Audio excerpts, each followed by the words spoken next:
Okay, so a couple weeks ago I did the painting behind me here, and even when I was doing it, I could tell, I just wasn't into it. The muscle memory wasn't coming back to me, and it wasn't turning out the way I liked. I also was just trying to go from the idea from memory.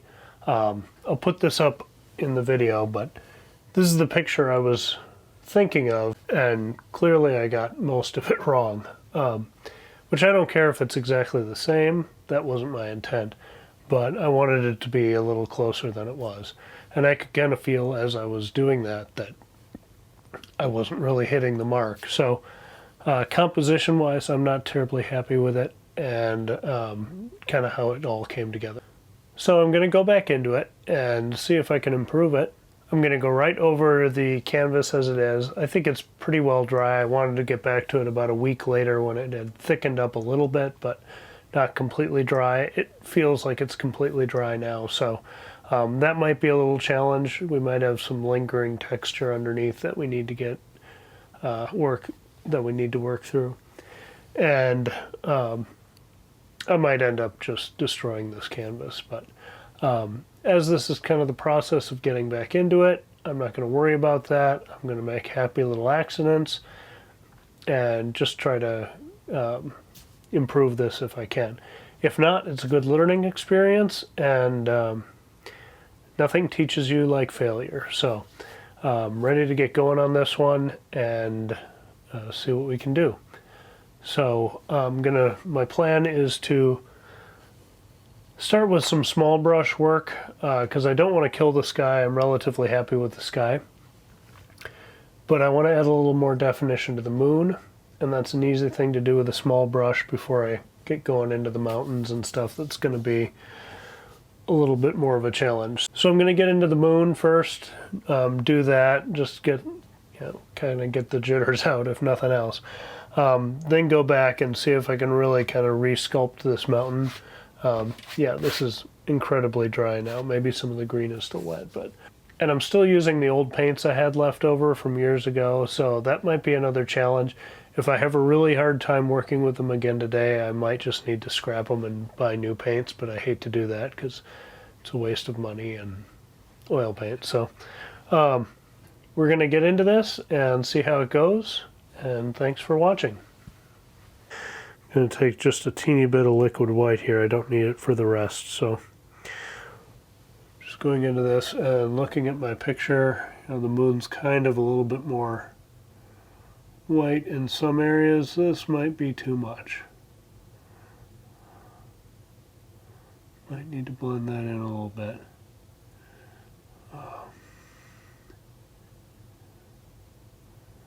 It does feel a little much. So I'm going to try to wipe my brush down a little bit.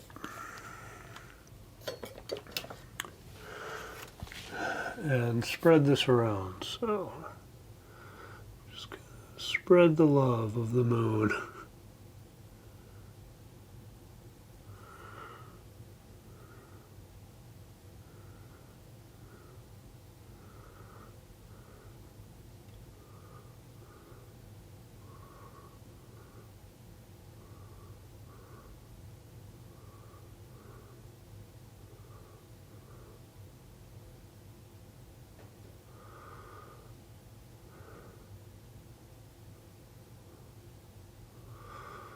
I wish it didn't have this hard line on it here.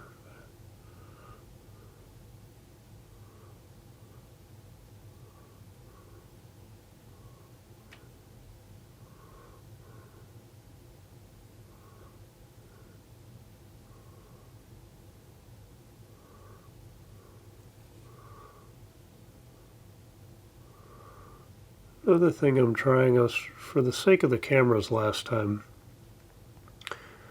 I was sitting down thinking the angles would be better for the cameras. Really what it just did is made a really awkward painting stance. So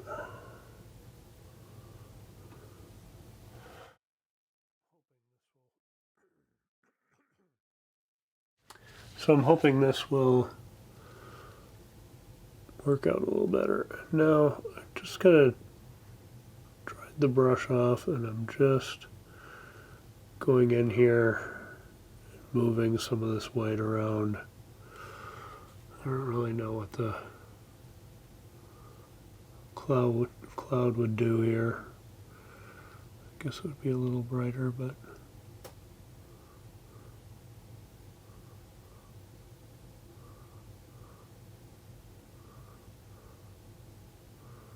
oh boy. Trying to smooth out the moon and just making it worse.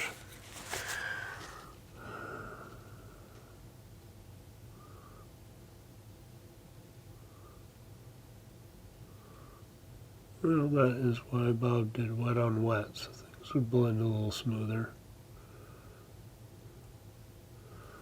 They are here for me.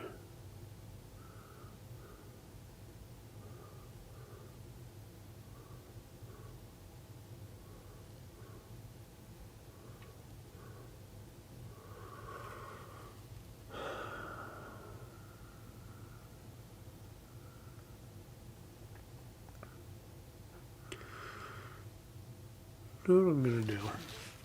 Let's get crazy here. Let's just try and wipe some of that off. What could possibly go wrong? We go right into it. There we go. And up from the bottom.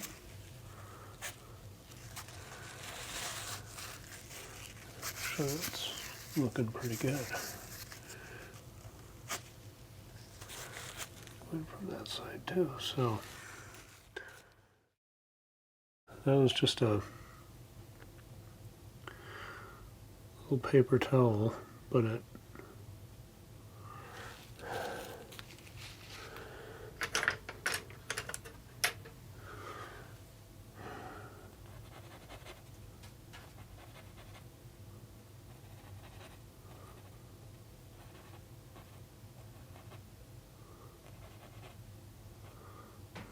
took another brush. I'm just kind of blending it around. It's kind of taking some of that.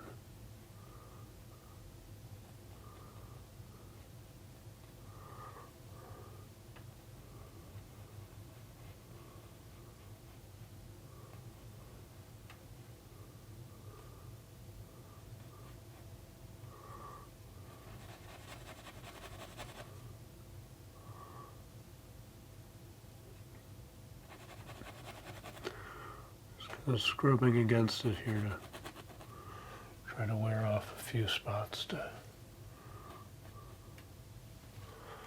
course, that brush had a little paint that started wearing off on it.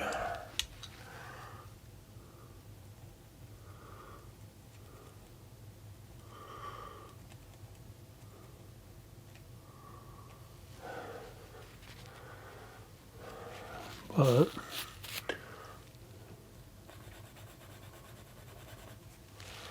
there, just like an eraser. So, not perfect, but I like it better than where it was. So, now we're gonna get going on the big stuff. So my next plan of attack is to go into the mountains here, change the color. I was way off on that.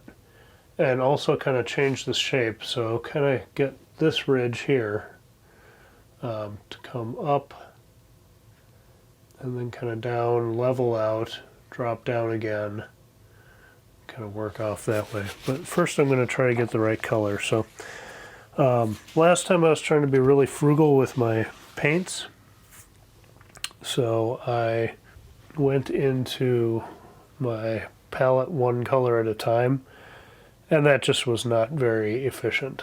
So this time I've got all the colors on my palette that I think I'll need, and so I should be able to mix a little more efficiently. So this time I'm going to go with some yellow ochre.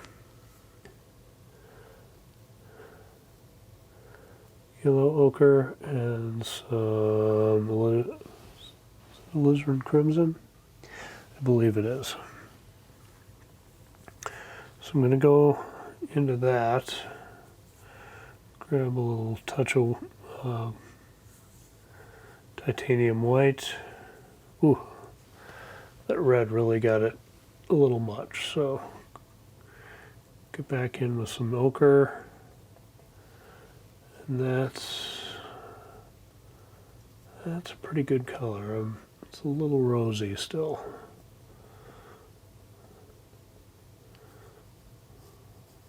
A little more white. We'll see, yeah. So I think that's going to be a nice background color. So I'm going to just kind of work over what I'd done before. And I know Bob would use the knife for this, but he was also working on a wet canvas. And I am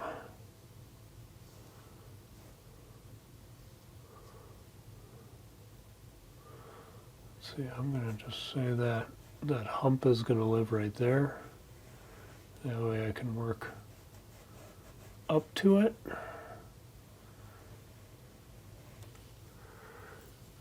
And maybe give it a little bump up here.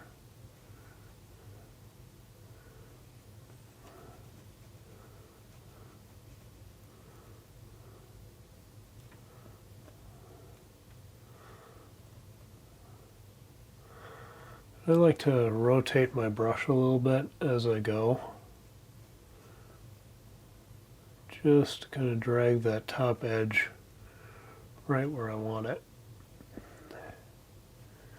So in this, it doesn't drop off that far, and then it has another little ridge right there, so we'll call that, we'll say that guy's there. And this is all going to be behind. This actually comes up way up here, so as that's in the foreground. Going to go back into our main color here. Come over and then down pretty steeply.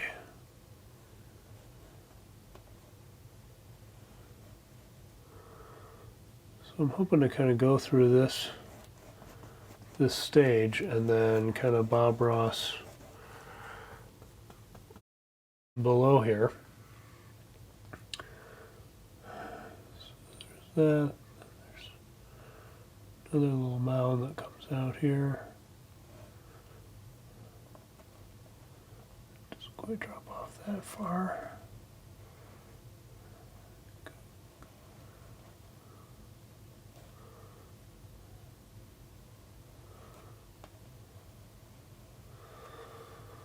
The drive up there was really, really fun. We left Colorado Springs in the morning thinking, oh, this is going to take, a really gigantic effort to get up there, and then, it'll be an all-day deal. But really, we just drove right up to the top. I can't remember if we were there on a weekday, or that may have been the case, where we just had, there wasn't quite as much traffic. So here, there's that, and it kind of drops off there. And there's another little ridge in front of it. Kind of comes out here. Again, I'm really just focusing on this top edge first, and then go down into more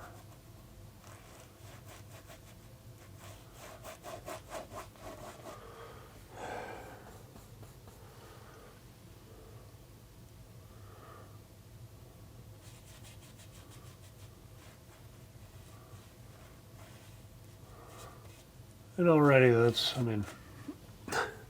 mess, but at least the mountain range looks a little more consistent with what I was hoping to do.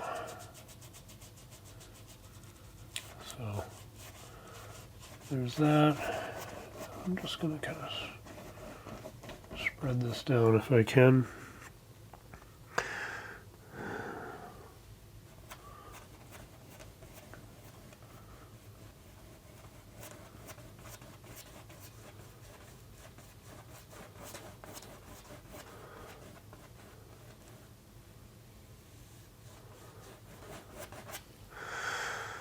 I know a friend of mine is watching this saying, use a bigger brush, get this on faster.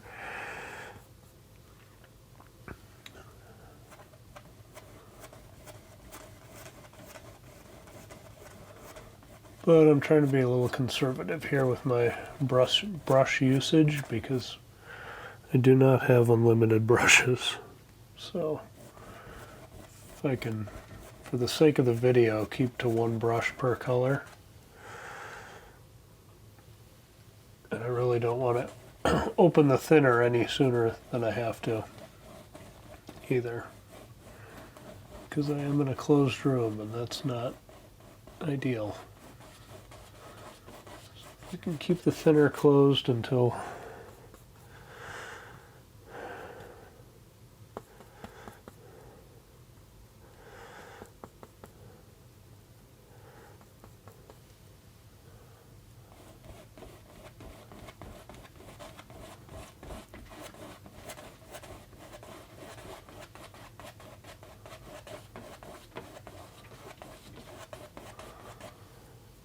I'll just keep my brain cells a little happier.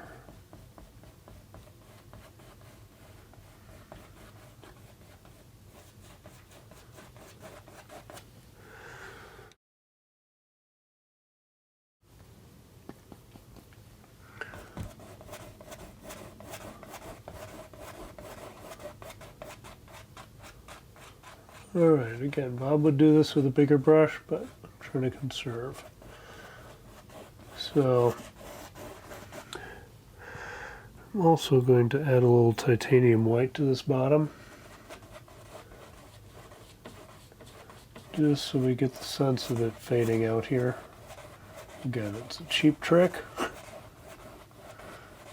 not how Bob would do it, but trying to fix happy little accidents here. So hopefully this will mimic some of that misty area that Bob talked about once we started laying in some other things. Get things lighter to the bottom. Okay.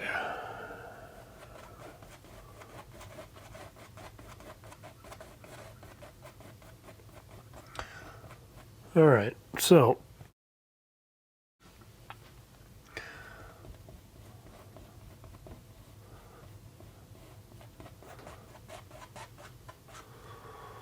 now that we've got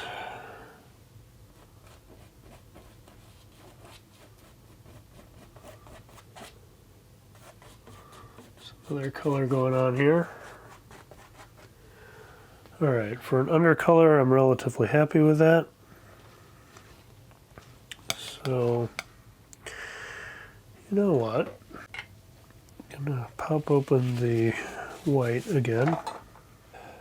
Oh, crap. I almost just dumped out liquid white all over my carpet, which would have been hilarious, but not great. All right, so let's take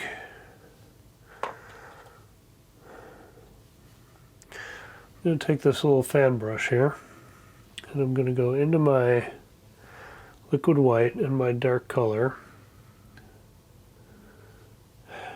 and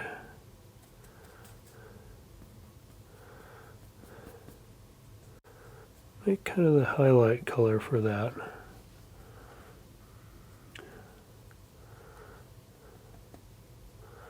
It's going to have a little bit of a snowy feel, and I'm just going to go up here and drag out some. Basically going to use this like Bob uses his knife. So I'm just gonna touch. Oh, that did it.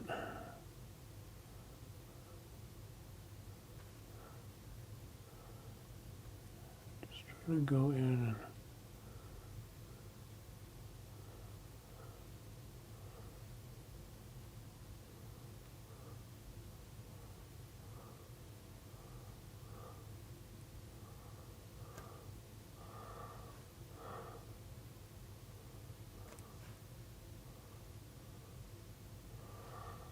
I'm trying to follow the line here on the, this is going to all be behind.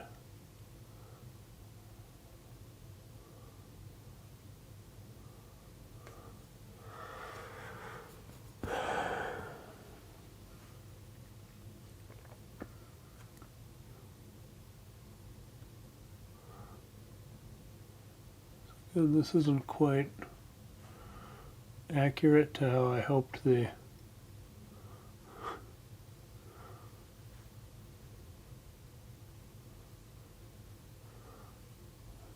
there's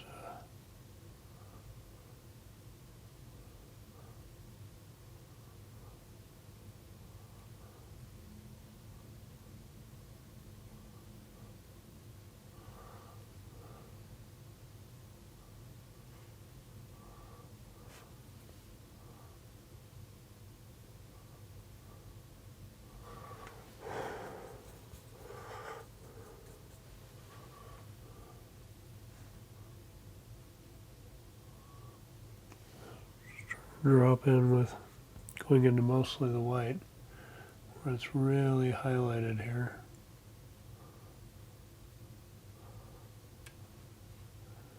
Go into those sections.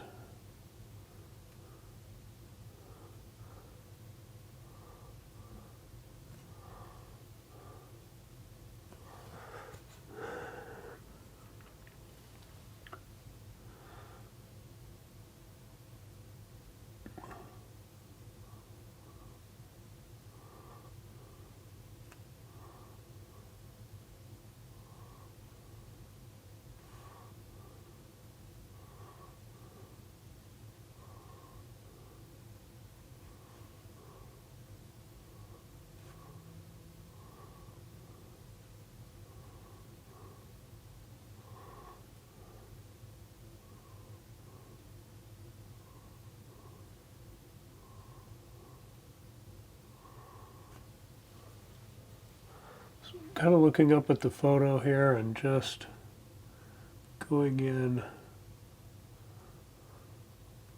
trying to follow the lines if I can. Sometimes this fan brush gets a little obvious, so I try to blend that out a little bit.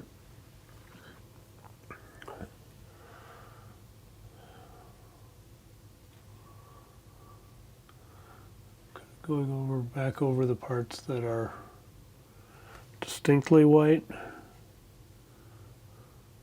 Oh, that's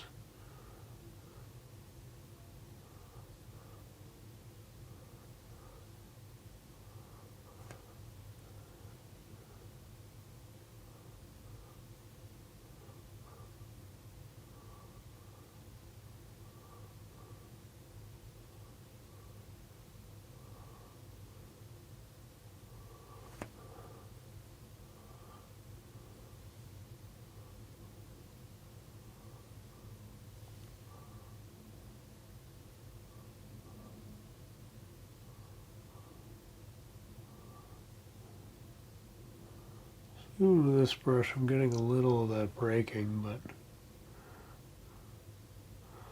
part of that might be because of the texture that's underneath.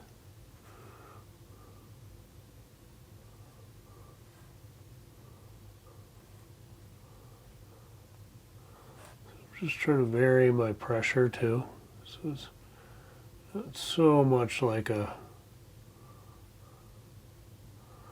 brush going through there. There's a little bit of variety.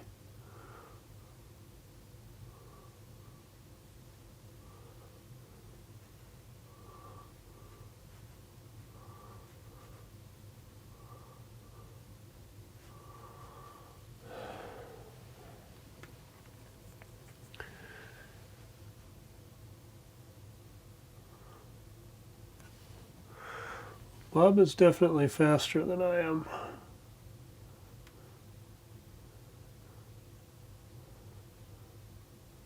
I think had I been kind of working through the right colors, having the photo with me when this was all wet would have made a big difference as well.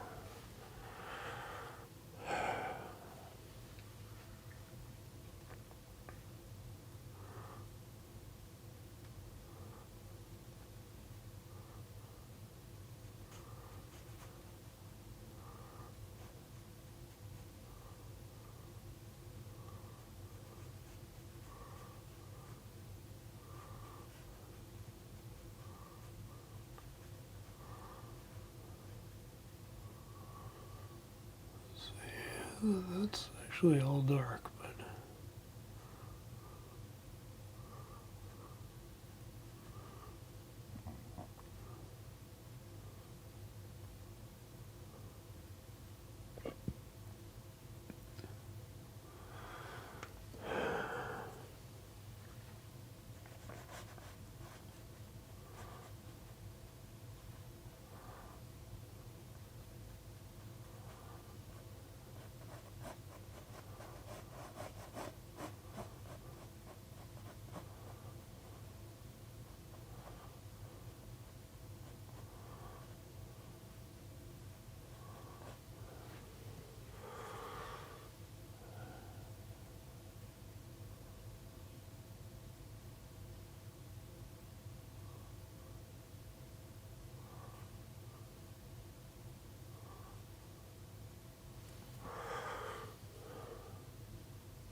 I'm just going to tap in some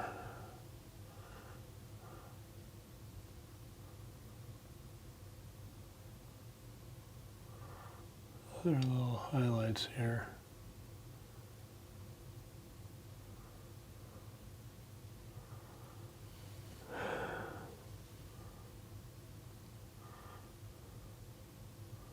Just to make some of these details look a little smaller, because sometimes if you do big brush strokes on this background stuff, it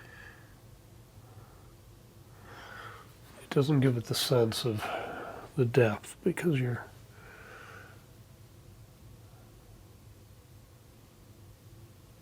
not seeing it as well. So.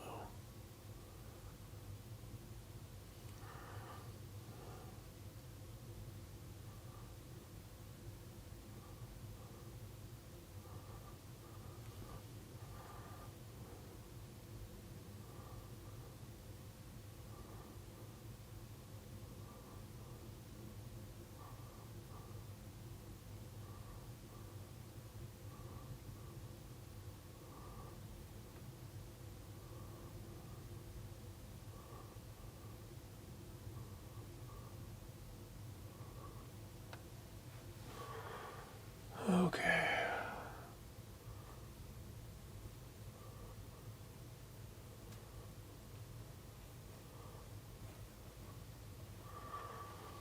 Okay. So, feeling all right with that. Now I'm going to take the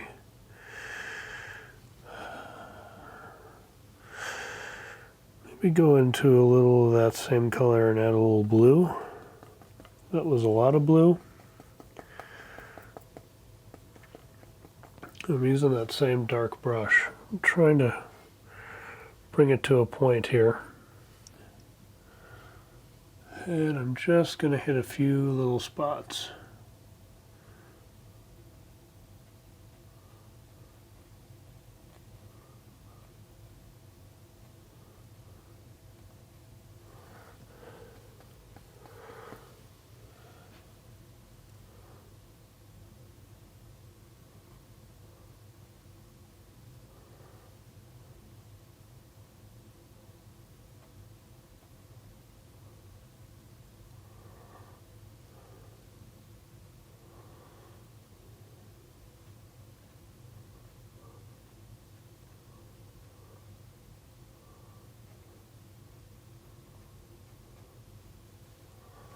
I'm pretty happy with that. That's actually turning out pretty nice.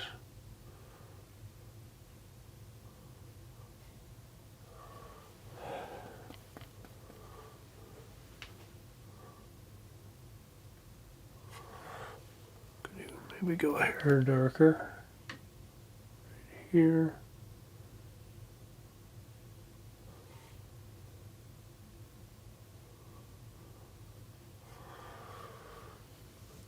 But I don't want to blow it. So, not sure how much we lost there, but I'm just putting some indications of some trees back here, some other things.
Alright, I'm gonna, like I said, try to blend a little of this back out here with the light, just so it's a little more subtle.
Alright, I'm starting to go into it too much now.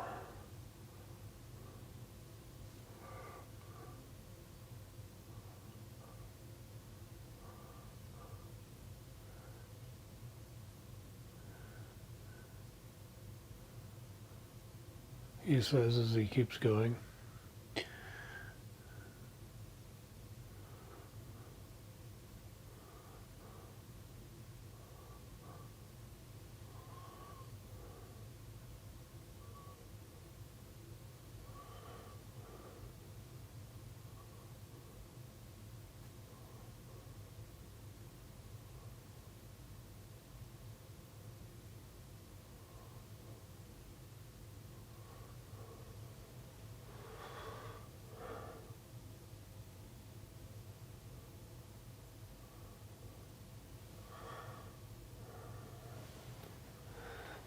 Okay, so feel a little better about that. Well, quite a bit better, but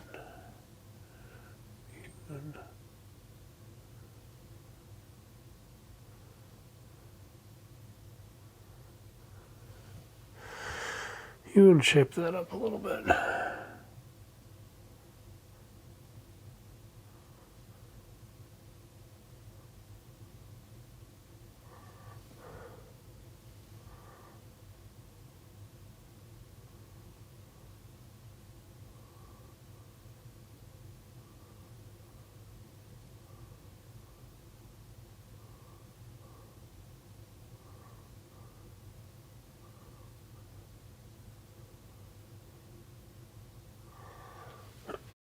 Okay, I'm actually pretty pleased with that.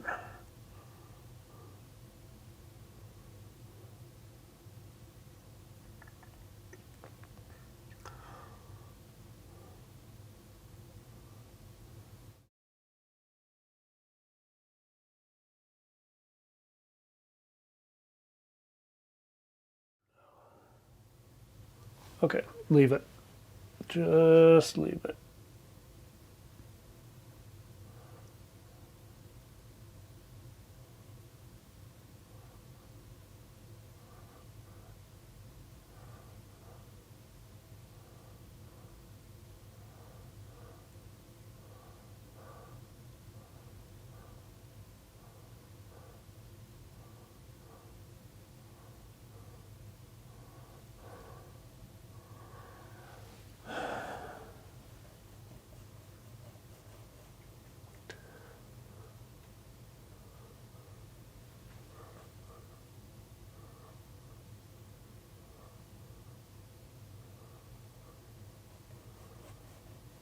Okay.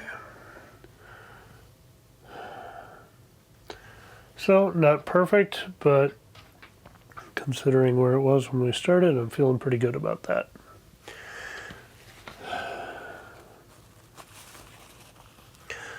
So now this next batch of color, and again, to save brushes, I might just stay with this same little guy. It's going to drive people crazy, but what are you going to do?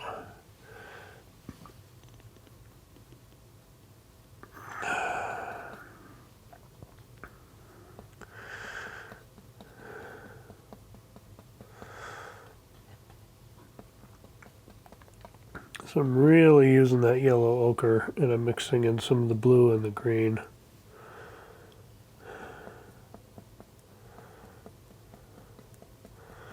And loading the brush up, and same kind of thing as I did before.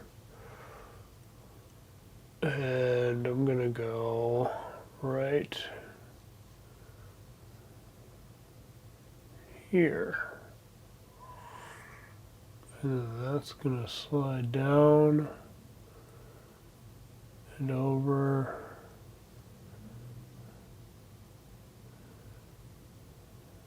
and down.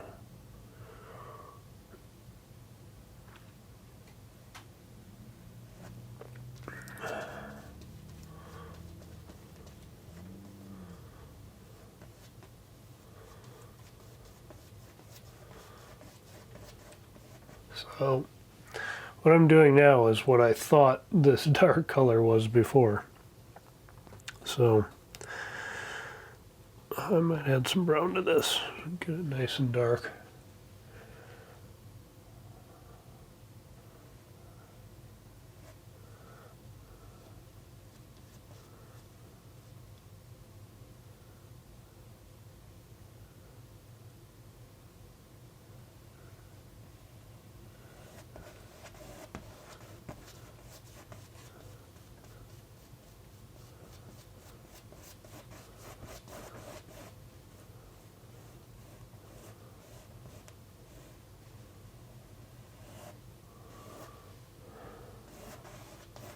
There's that. Then there's another little guy. It's darker and in the foreground. And he kind of comes right up through here.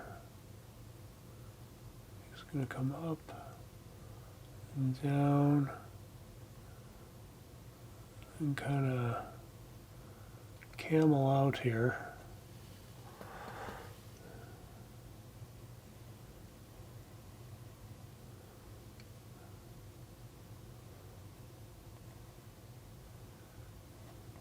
You know, another thing Bob was really good at is scraping off the excess paint underneath where you want to go.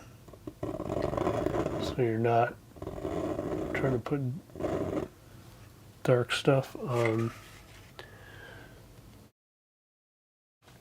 So you're not trying to add thick to thin.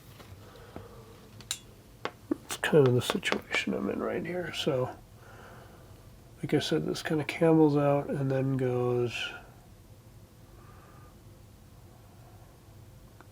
up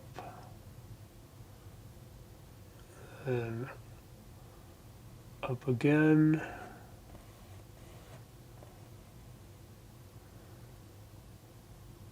And a pretty sharp drop. It kind of levels out and something goes in front of him there.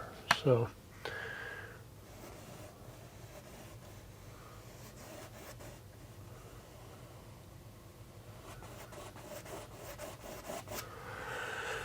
okay, need more dark there.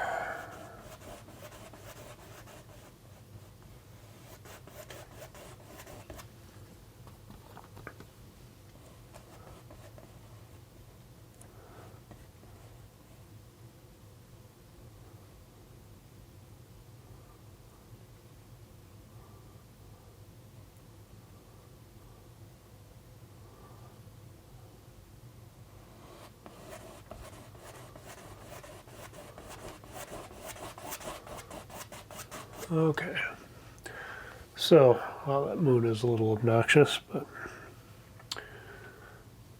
that's a ship that sailed a little bit. Maybe I can go back in and correct that a little bit.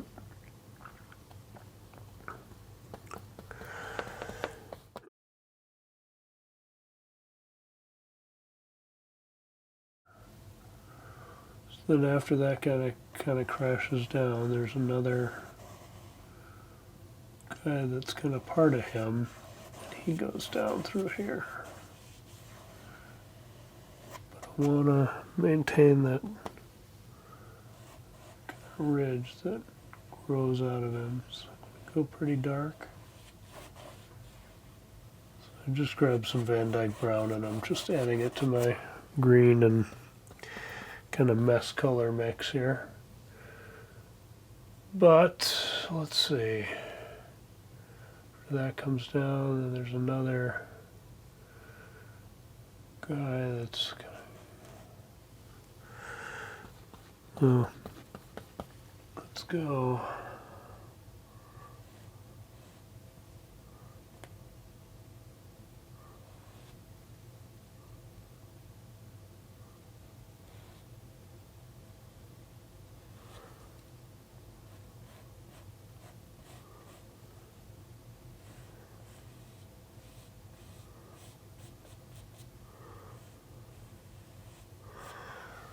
This is where Bob talks about leaving that kind of misty area down below, and then you don't have these harsh edges, which is it's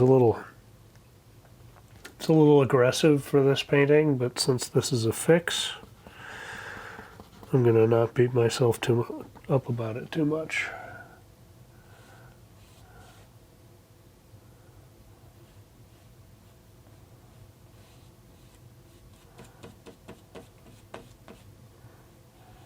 All right.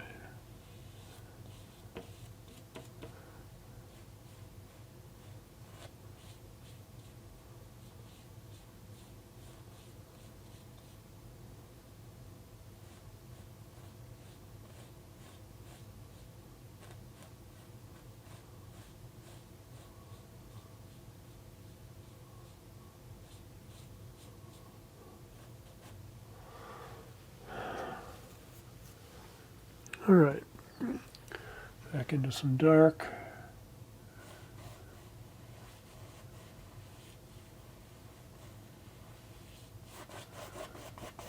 Okay. So we've kind of defined our edges here.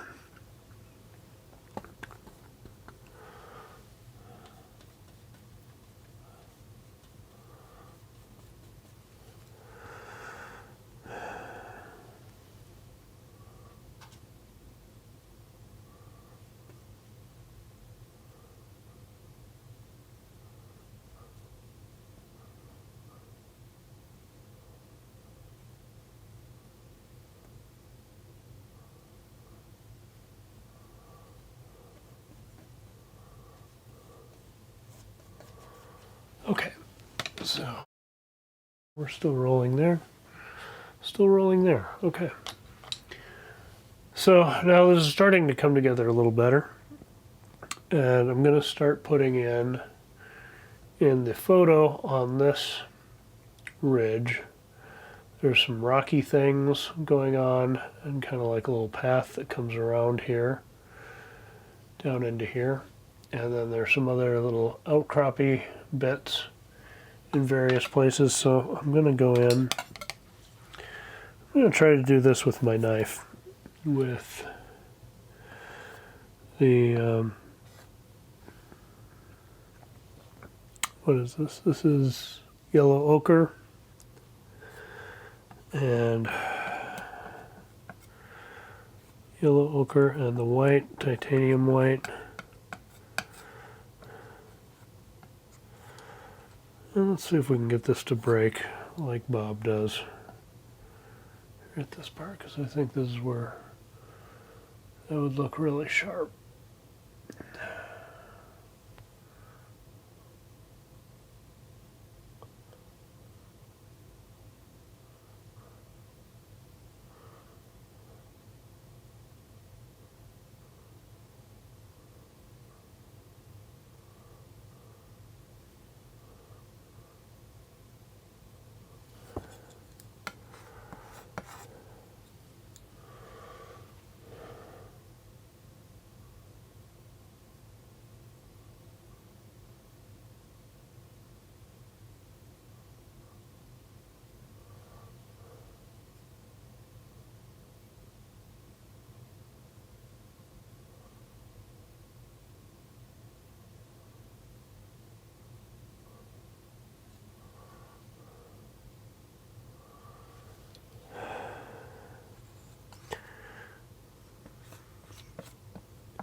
Just lightening things up a little bit.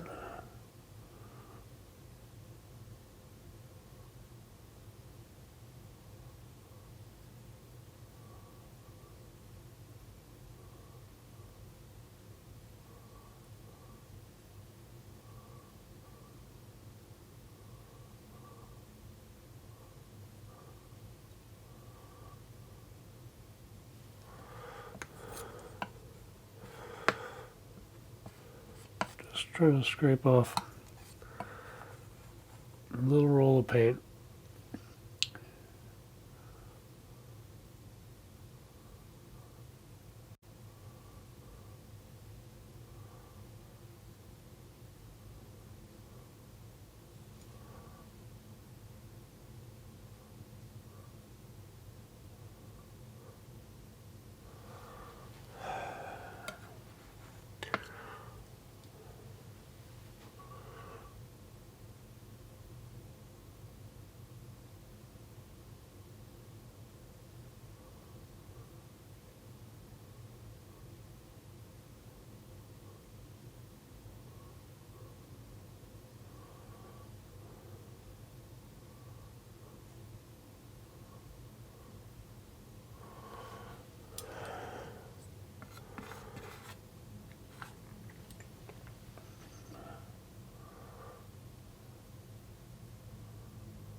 There must be a little roadway that comes around here.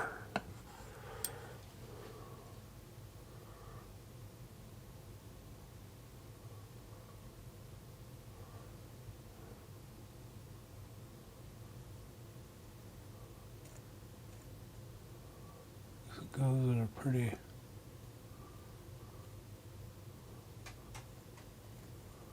pretty straight line here for a mountain feature.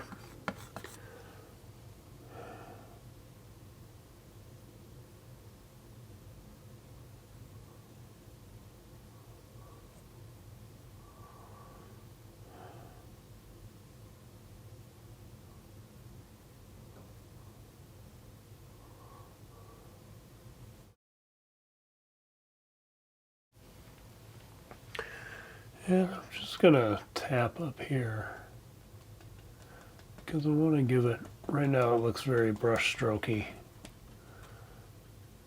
So I'm just gonna kind of tap around some places just so the texture of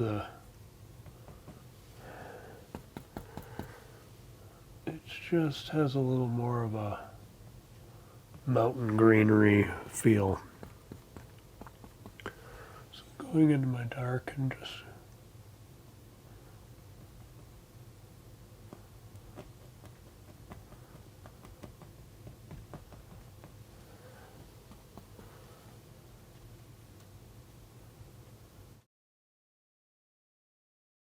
and if I make my edges a little darker, it's kind of like vignetting a photograph. Or it just kind of draws your eye to the brightest part. So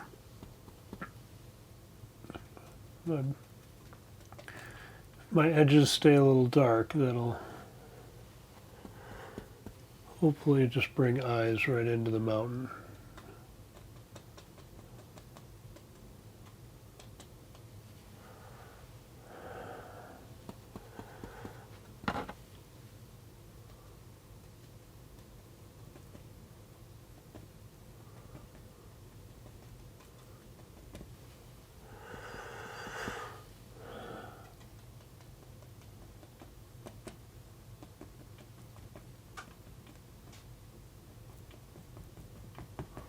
Did we turn it off again? No. Every so often I'm hearing a little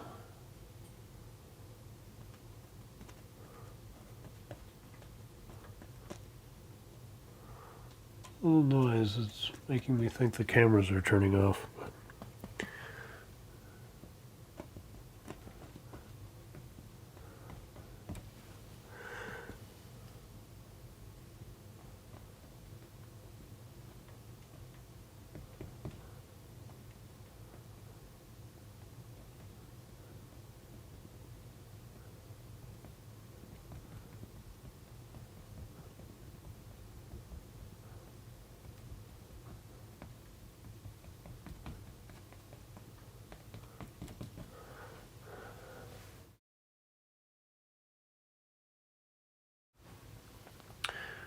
Okay, so that's kind of coming together a little bit.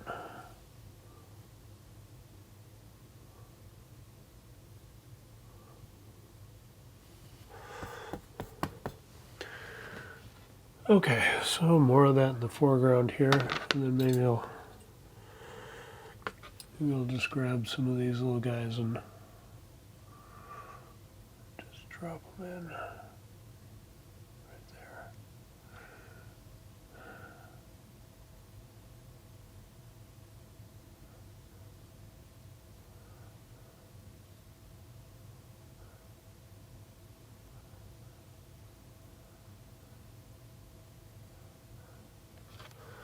Just so they feel like they've got a home.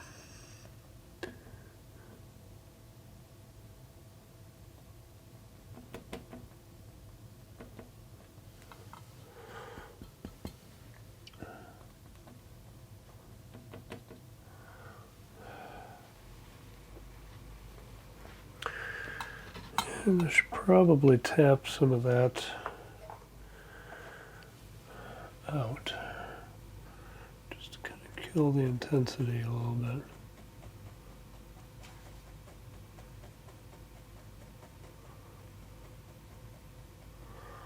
I wonder if I'm still in autofocus. No, I changed it.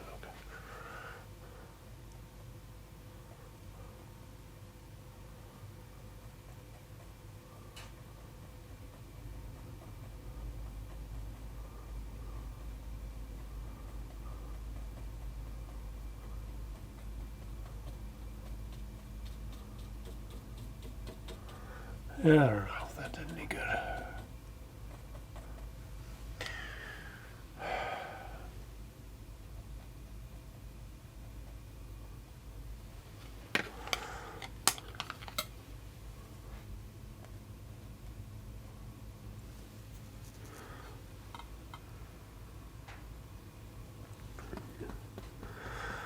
Alright, so I'm going into some pretty dark. So I'm going into some pretty dark brown and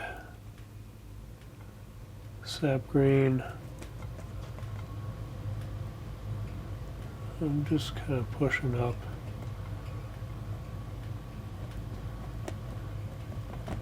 Here and there. Again, I'm just trying to define these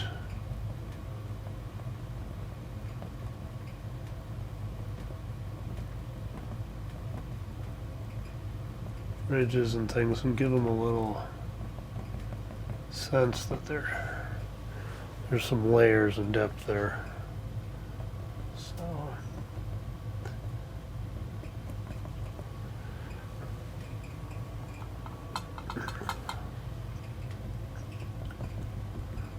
again, is this going to be a masterpiece? No.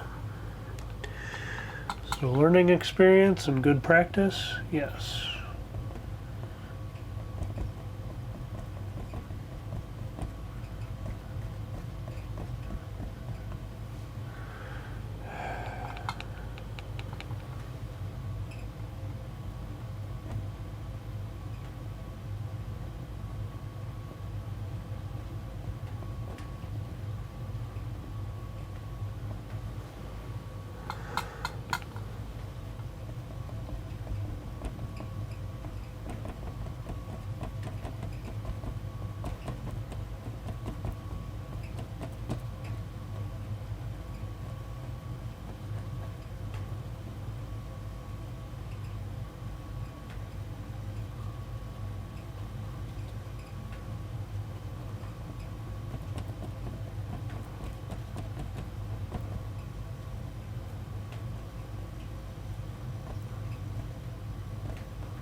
Okay, so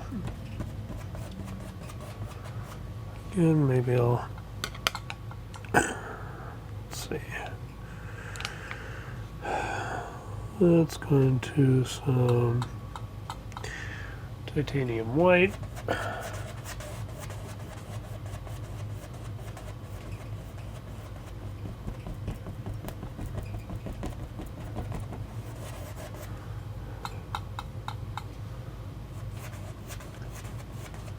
Just to try to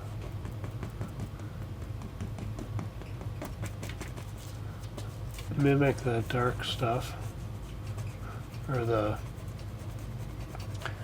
misty area, as Bob would say.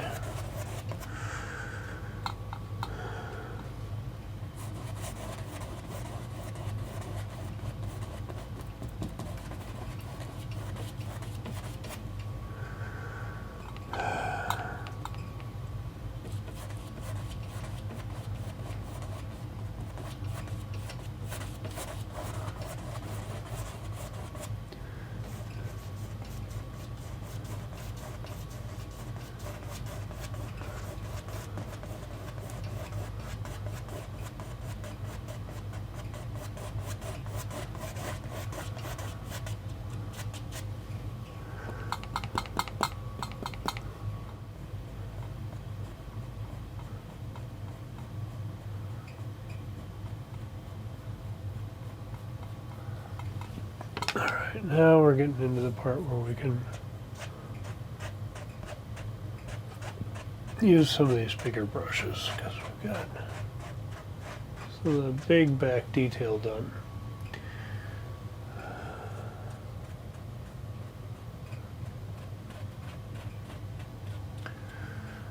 Okay. We are going to take a little break and change some batteries.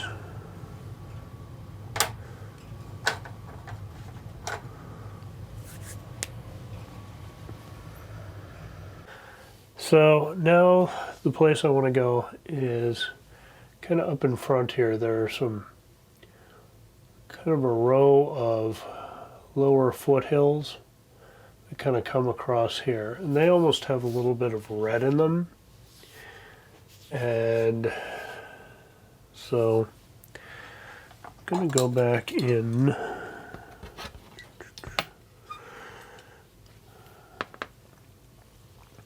to my yellow ochre, a little bit of my crimson here. I'm going to go back where I had that dark color. Might grab a little bit of titanium white to put in here, just so it brightens up above the foreground. And more yellow ochre. So I want a little bit of red, but not too much. It's picking up some of that green in the background too there. So these guys live right about here.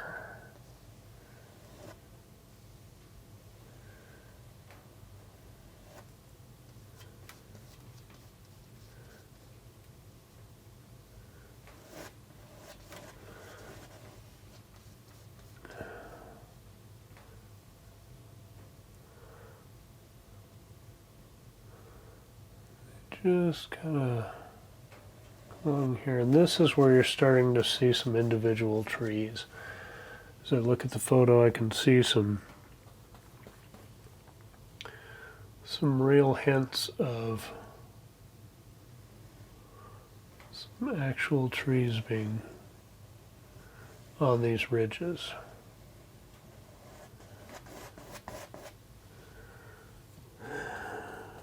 There's another guy that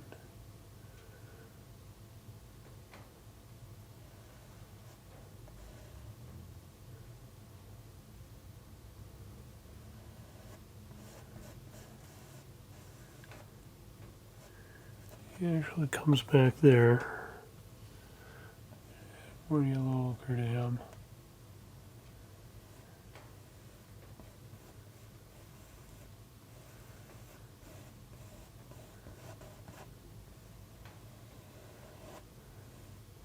Back a little bit.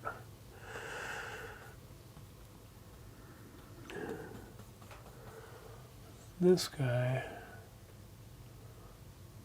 almost seems to come out, and the trees just kind of overtake him. He goes out there, but a little more yellow.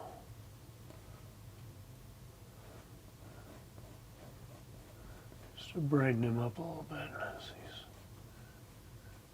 going back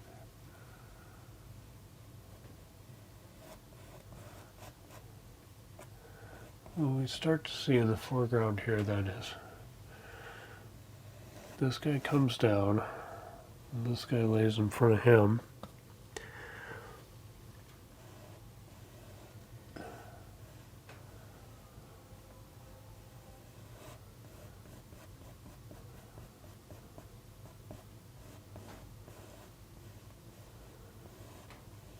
They're actually in this guy. There are a couple little drop downs here. You'll see what I mean when I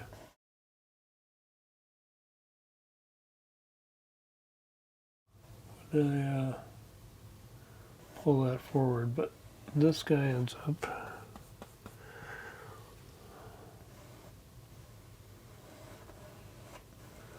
for the foreground. And we got that guy. Got this little washout, and then the road kind of continues, and there's another guy back here that's kind of doing some of those things.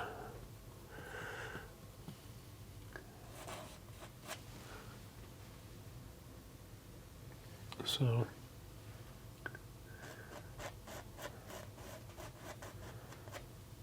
he's living there, just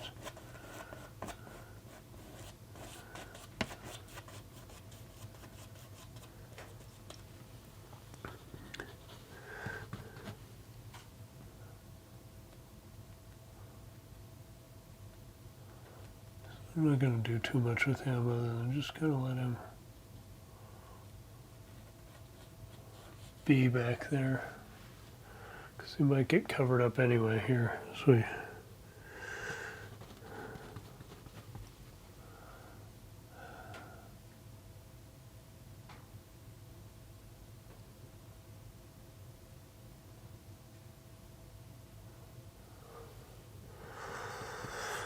So here I'm taking the ochre and titanium white.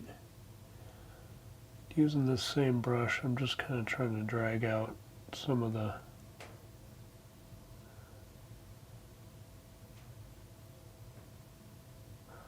sense of where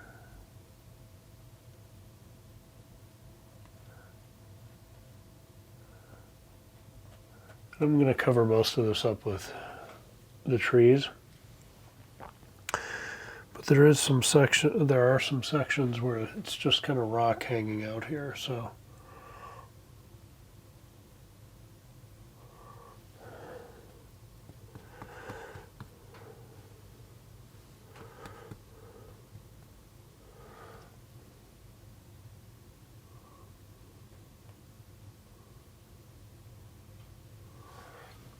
actually maybe my fan brush I had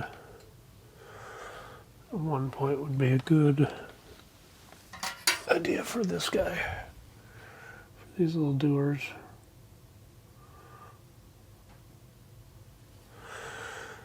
Maybe a little bit of yellow, a little bit of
so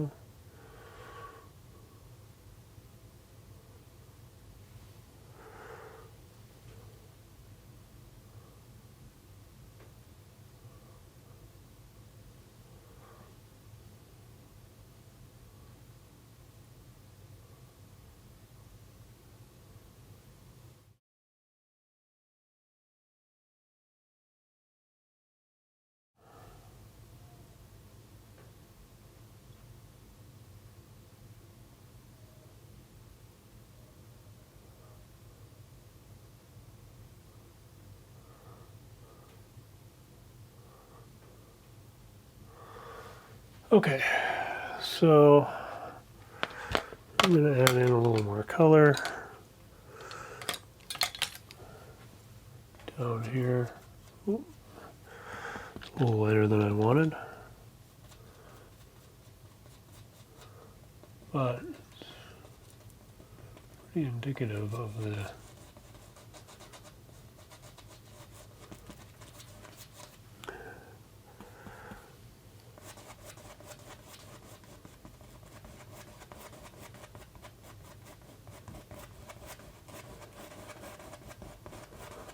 the next level of the painting that I want to go down to, so I'm just going to keep that going down. And just some more down here.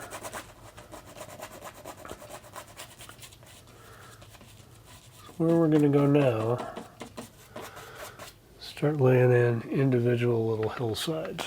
So with that, maybe I will stick with the same brush. Doing a lot with this little guy here.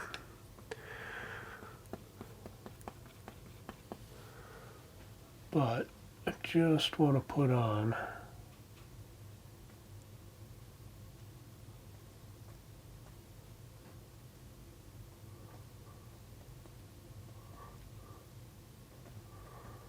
here. I'm getting into more individual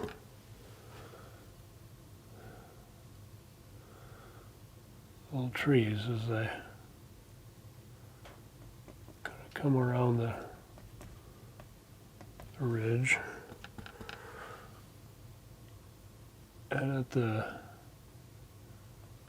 top side here where they're coming over, they're pretty dark.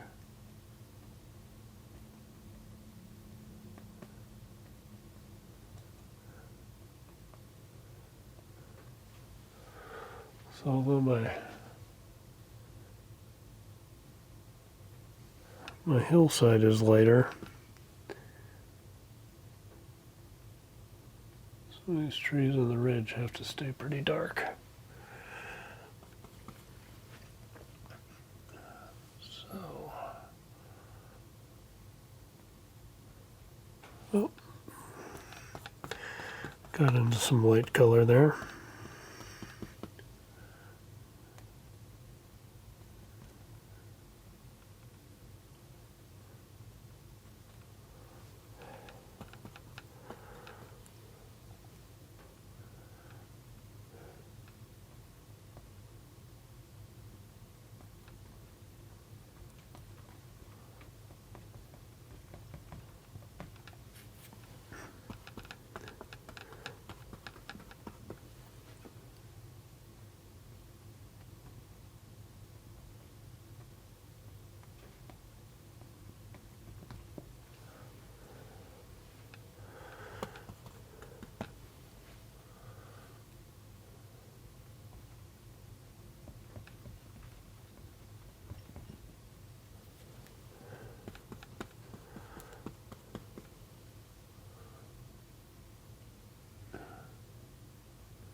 So, got this.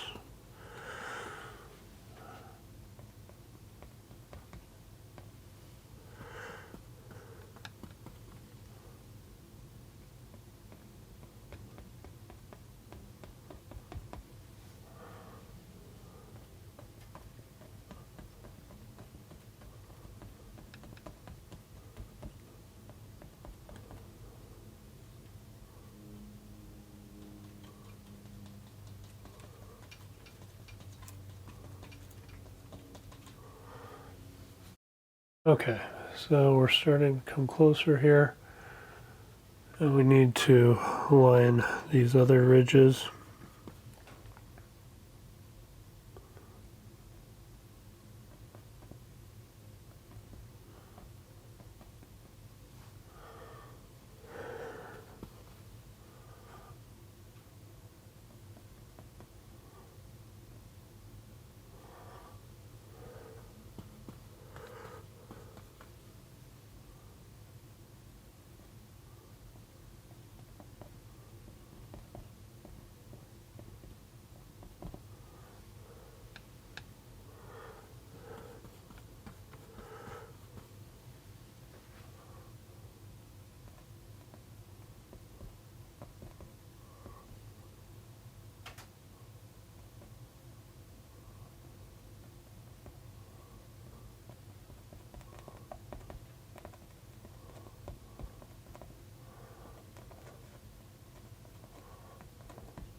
Alright, that's where we're going.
Excuse me. So I'm kind of just pushing up here.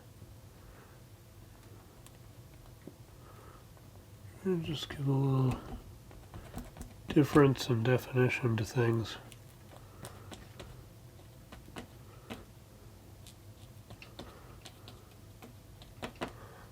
as I come around.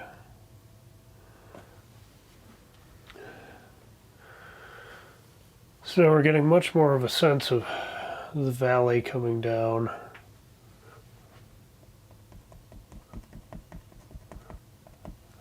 And even to this back here.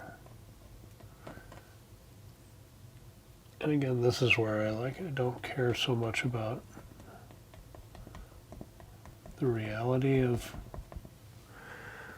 what's there, because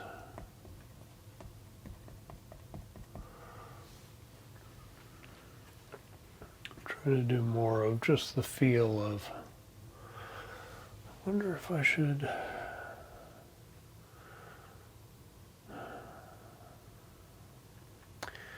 kind of feel like that needs to go darker.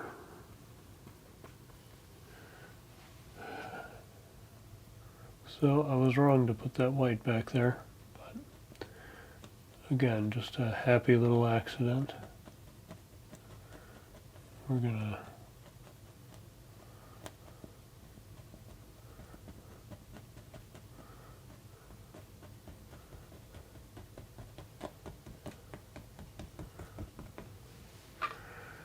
just fix it like so.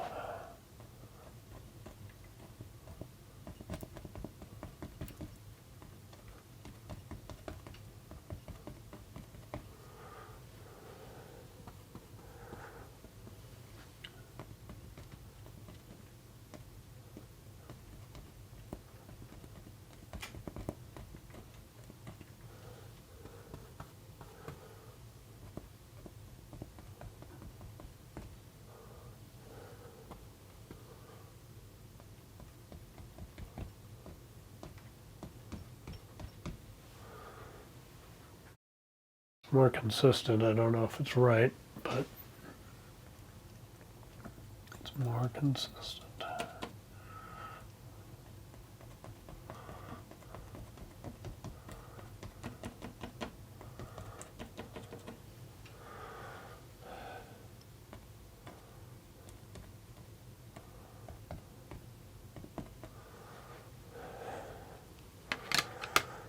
So maybe I'll go into my, oh, I've been painting my wrist.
Okay, so in the photo now we have almost must be a grassy area that's kind of coming through here and almost gold from the sunset. So I'm going to make a bold move here. And I'm going to take my kind of, what do they call this? A bristle angle brush. And I'm going to go into my cad yellow and my yellow ochre. And just lay this guy in. He's going to go right through here.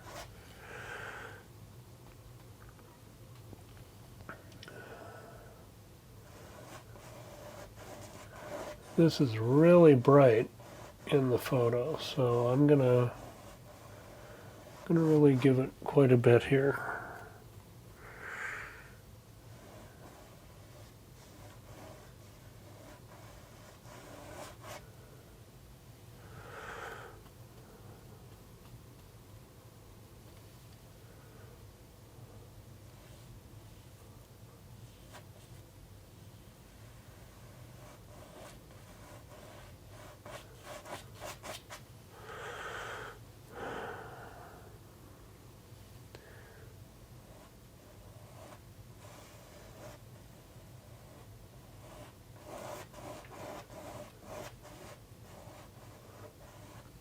Bob would say that's a real sparkler.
Okay. I'm going to make this a little wider.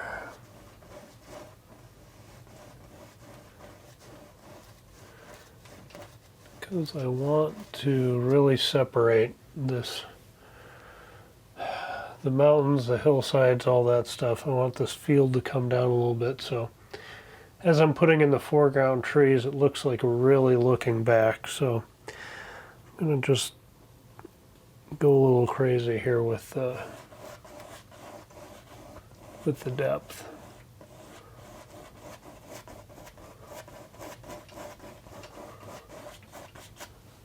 Again, not trying to be photoreal, just use that inspiration.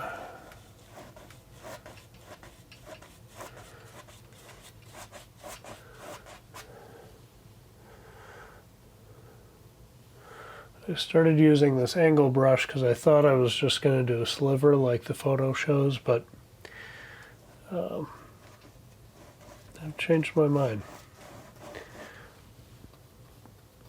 So we're going to come back through and add some highlights and things to this.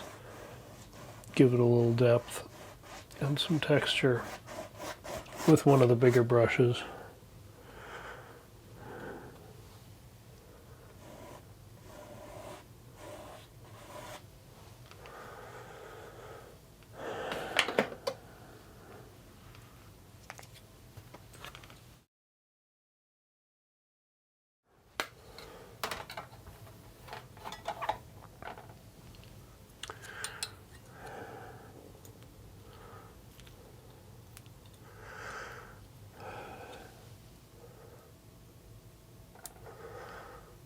And this yellow ochre is really getting a workout. Almost didn't put him on here because I wasn't sure we'd be using him, but he turned out to be the right boy for the job.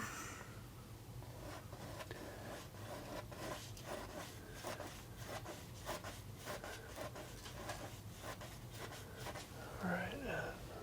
Oh.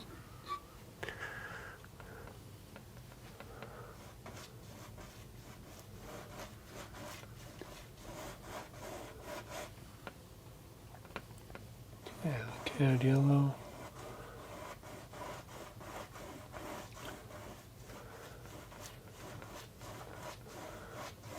Alright, this is really where we're going to start defining our foreground. So,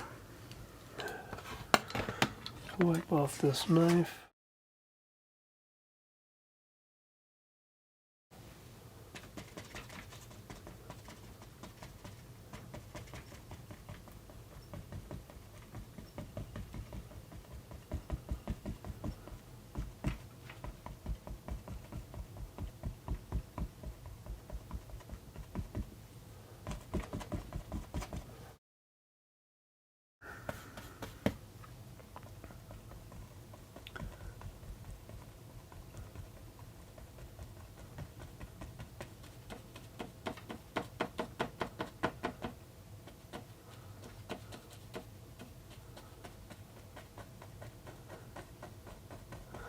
So I'm kind of tapping this back as I go, just to make it feel like it's not such an abrupt start. Like right here, it's pretty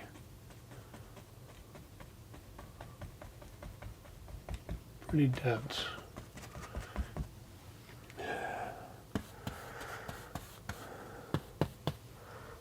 Then as I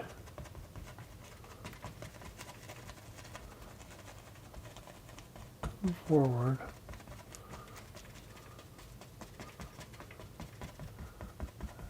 just want to make it seem like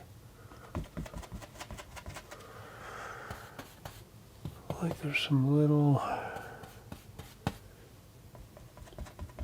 oh, that's too white.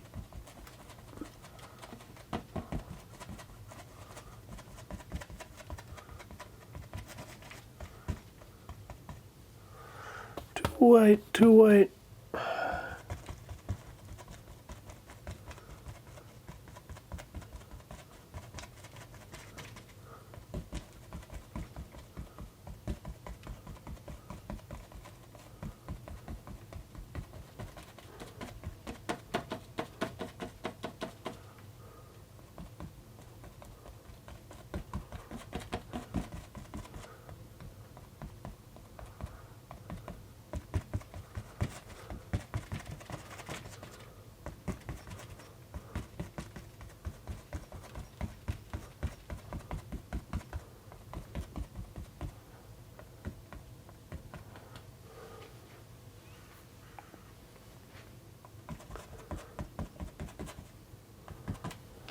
Okay. Let me add a little yellow ochre into some of these little divots. Just give them a little more depth.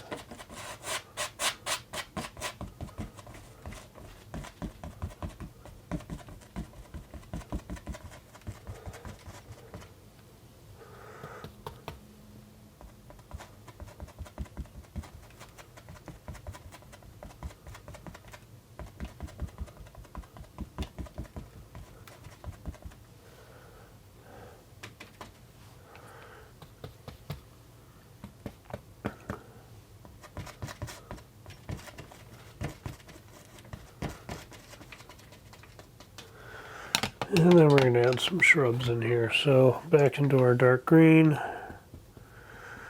and our brown. And we're just going to pop in some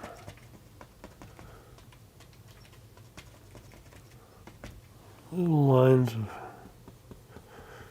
shrubbery here.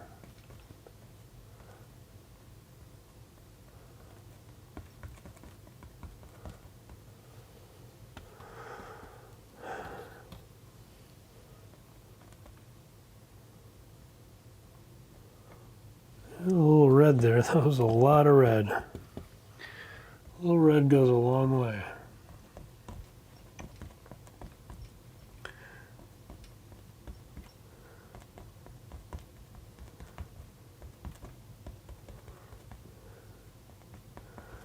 I just want to put that red color in there just so it felt like we're getting into some different kind of trees and texture and things down here.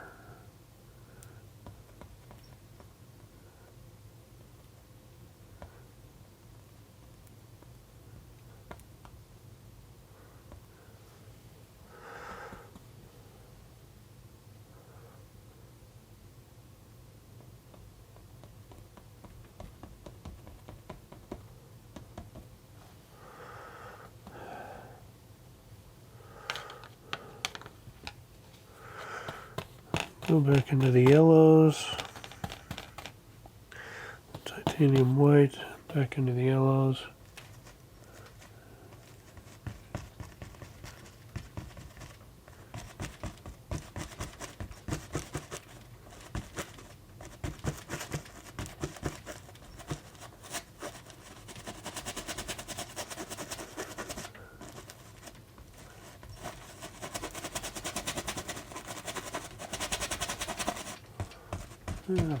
Just kind of scrubbing that in just to get coverage, but let's see if we can go back and clean that up a little bit. So we're back. I have a helper at my feet, cartoons on in the next room, but I'm going to try to do the rest of this relatively efficiently.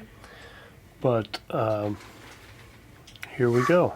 So coming back to this the next day, I'm relatively happy with how things are looking. It's not perfect, but I feel like it's a pretty dramatic improvement over what we had here the other day. So I'm going to go back into the 1-inch brush here, and I'm going to see if I can keep kind of defining out some little spacey areas, maybe bring some of this yellow down just a bit further, and then start with some like lower end tree lines back here that kind of go down, and then add treetops to this section up here. So let's go into that yellow. And a little of the liquid white, and the yellow again, maybe the yellow ochre too. Just to knock down some of that white. Adding the yellow ochre will help. So.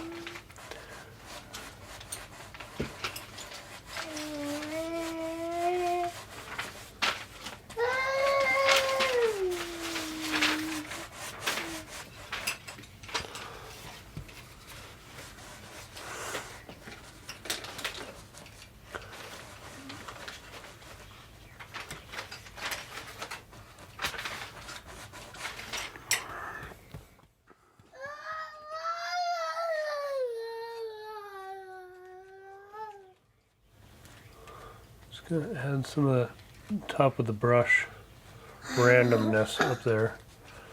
This isn't all so smooth. It's not all uniform color there. We've got a little variety.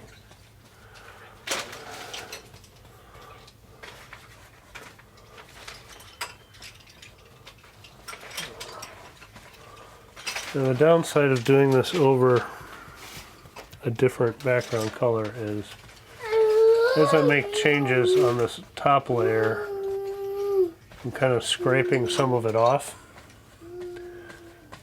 and that is causing some kind of drag marks with the brush, showing that underneath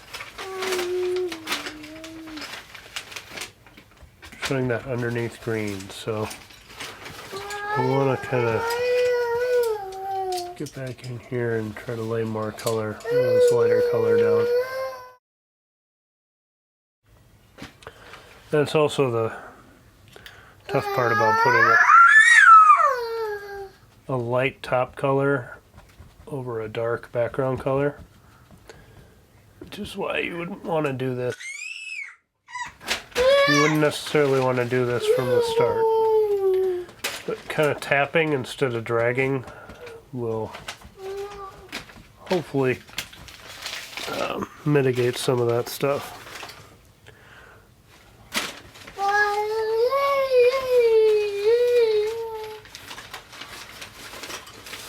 Alright, so add in a little more of this yellow.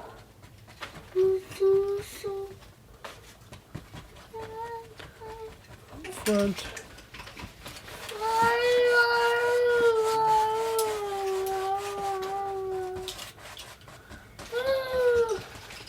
Okay, now there's another line of trees that's kind of like here. It kind of comes in and goes all the way across. Hi there. Hi there. So this line of trees kind of goes around here, and so we're going to try to lay that in. Whoop. And so I'm going to just keep using this brush. I'm being pretty frugal with my brushes, but I'm going to lay in the dark color. And here's where I'm going to start adding some of the autumn colors. The photo I'm working from was taken in October of last year. And so I want to add not just the dark greens, but add in some of those colors. So as the leaves were about to change, or starting to change,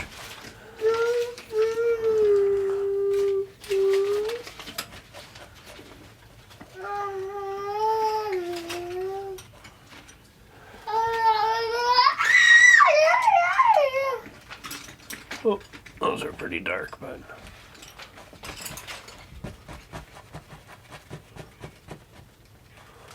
now I have a problem. Bob's a master at this, so he doesn't run into this, but I have a problem where if I get too much on one side of my brush or whatever,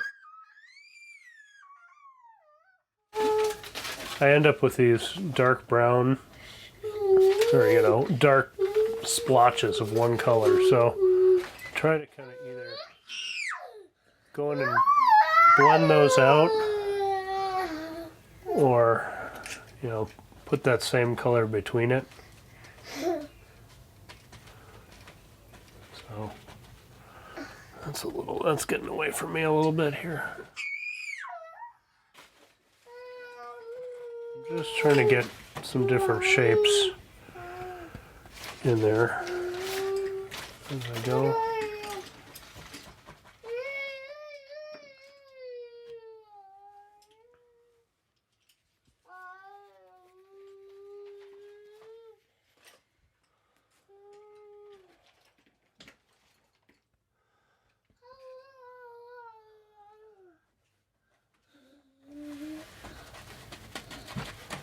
All right.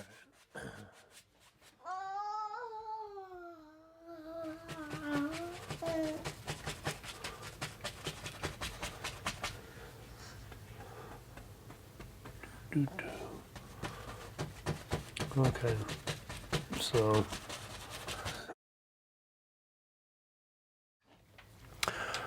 so now I'm going to take, maybe I will take I'm going to take another 1-inch brush, and I'm just going to add some of the green, some of the liquid white. So green and liquid white, and some of the yellow to that, just to brighten it up a little bit. Maybe a little more yellow so it's not so white, not so pale. And I'm going to load that up and just...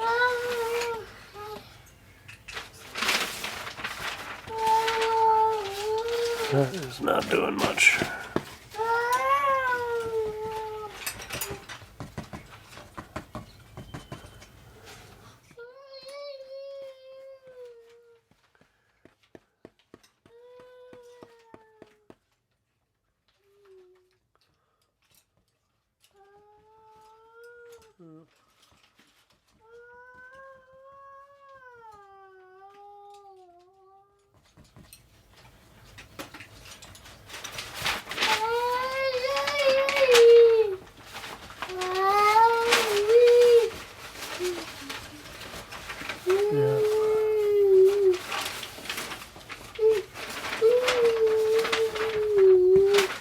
Again, this is a skill I have yet to master. So, just kind of working on this. And in this scene, you can't tell so much in the painting, but that day, the sun was kind of coming down over here and streaming in this way. I didn't do a great job with the colors to mimic that, but so my highlights are on the left. as we're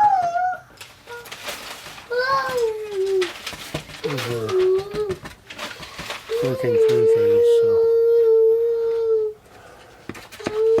trying to add that little yellow more on that side. Okay, so just add another layer. Gonna add a little bit more of this golden color down toward the bottom.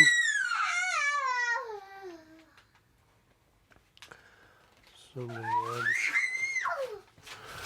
add yellow and yellow ochre. And again,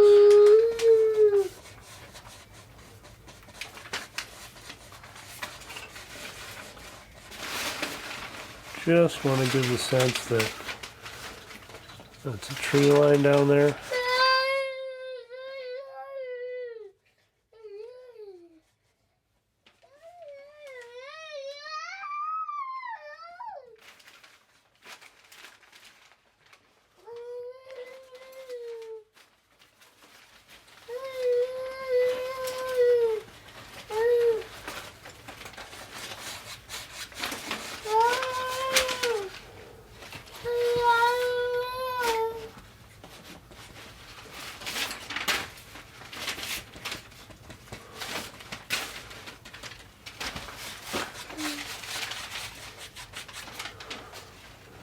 Here's where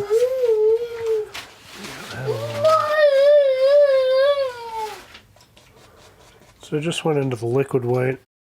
I'm just kind of dashing some of this stuff in here.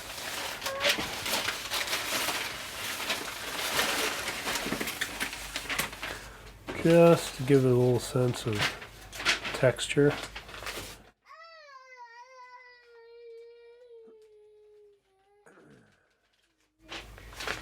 I don't want it to be too brush strokey, but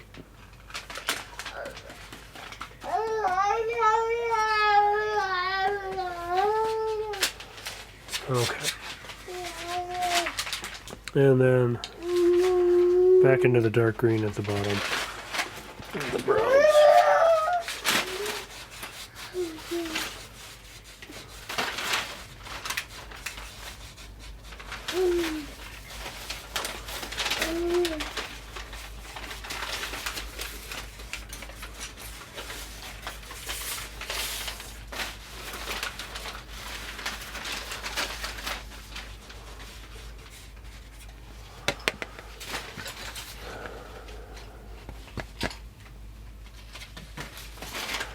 Alright.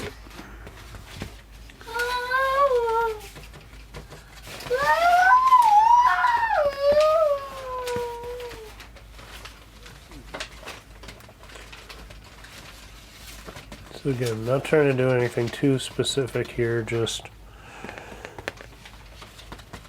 a little color. Maybe add some dark here. Kind of trying to add a little more dark down at this end to balance the dark there.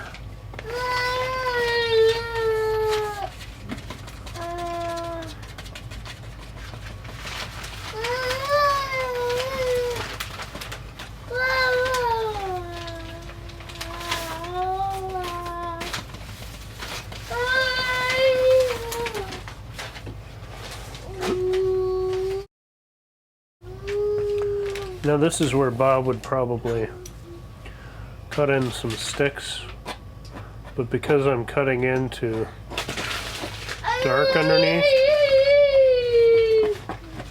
there's not a lot that you can see when I do that. So what I'm going to do is take the liner brush and I'm going to go into liquid white and the brown, liquid white. Just kind of pick up some of these dark colors. I don't want this to be too bright.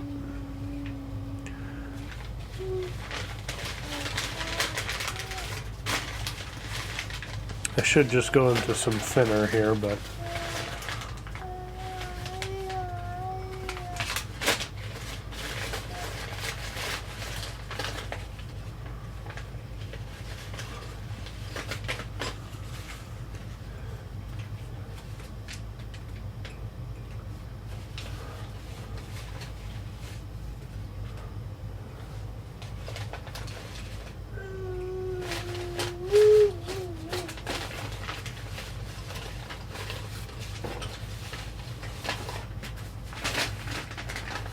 My grandmother learned a technique. Maybe this is old news, but it was a revelation to me when I heard it, and I don't remember what instructor she learned it from, but when you're growing a tree, instead of starting at the bottom and going up, following the trunk and doing the branches out, you can do that, but you kind of get a little more interesting results if you pick your point where your trunk, the base of your trunk is, and then kind of work everything back down to that. And then it starts kind of forming the trunk as you're going. So as I'm thinking about where different things live back here, I'm trying to kind of keep that in mind, how I want these little guys to go.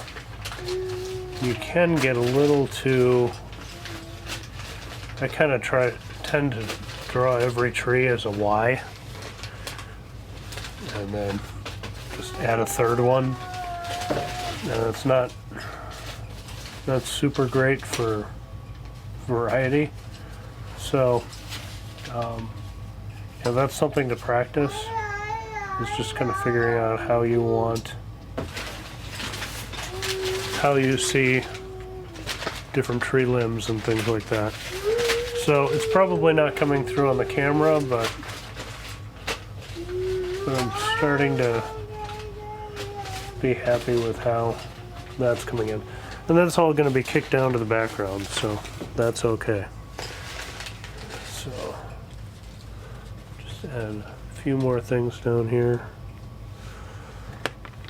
Okay, so now in the foreground, to make it look like we're really going down and in, I'm going to put some bigger trees across the front, so it looks like we're going over the treetops, to look down and across. So to do that, I'm going to have to get really brave here.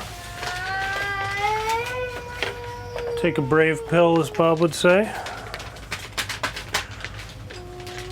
Take a strong pill. I can't remember all the... Alright, that's more of our highlights. So, let's be bold.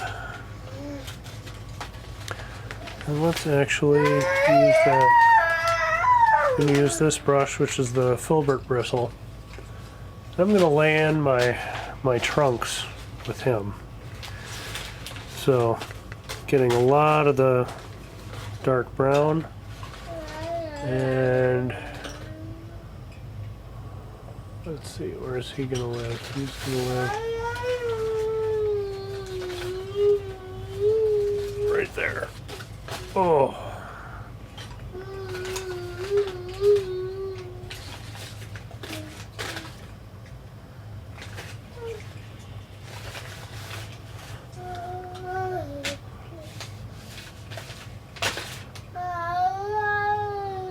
Here's where I need to kind of work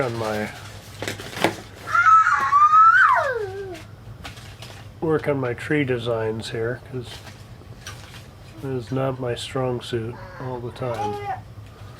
But there's a guy that comes out around here.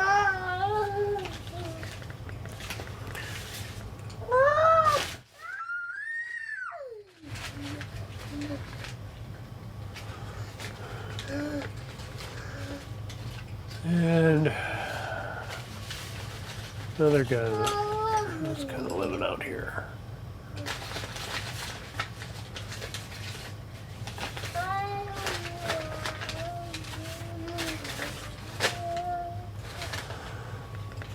Okay, so I just had a kind of brain explosion here where I was like, oh yeah, you put the base of the tree at the bottom of the painting, but like I said before, I want this to be more like we're actually looking at the tree tops. So I'm gonna cut in here and have this look like it's maybe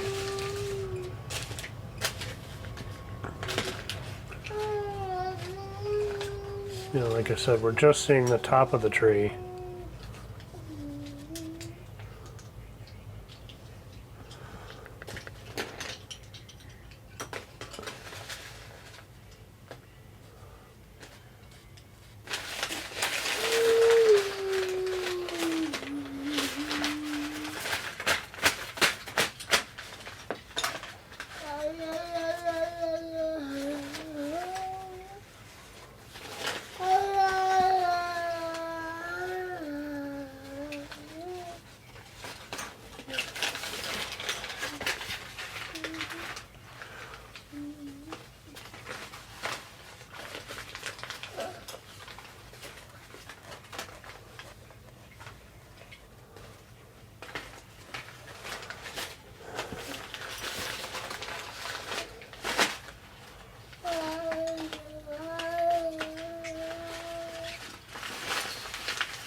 And that's trying to look up at my photo and see which trees I want to model after.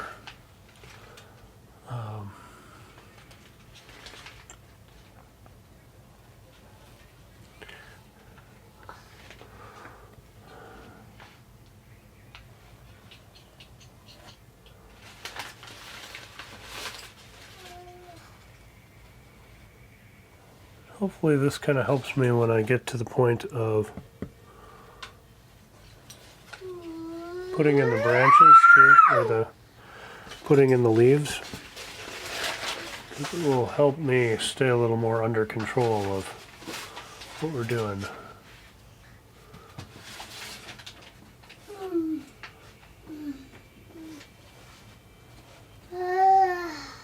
So I'm trying to stay with a pretty light touch up here, and then get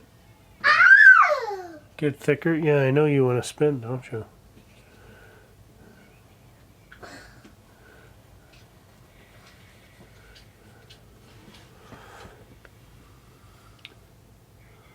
So let's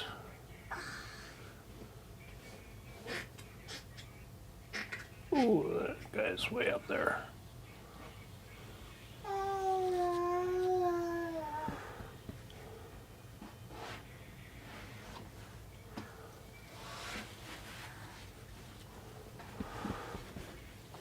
All right. Oh, hi.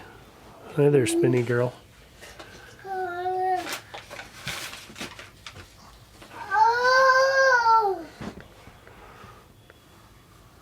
Oh, good jiggle on the camera there.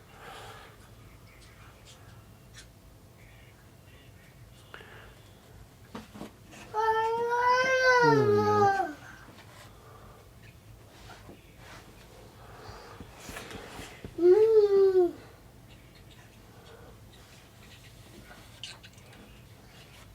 Hi there.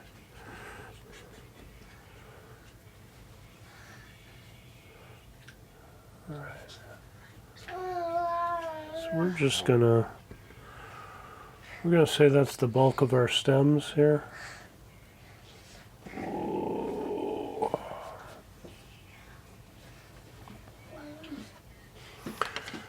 I might go into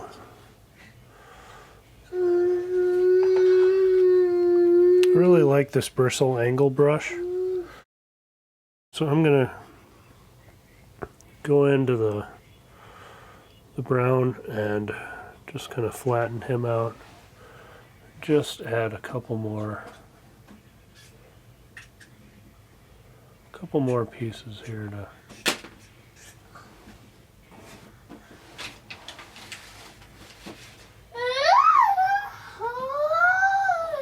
give these guys a little more character.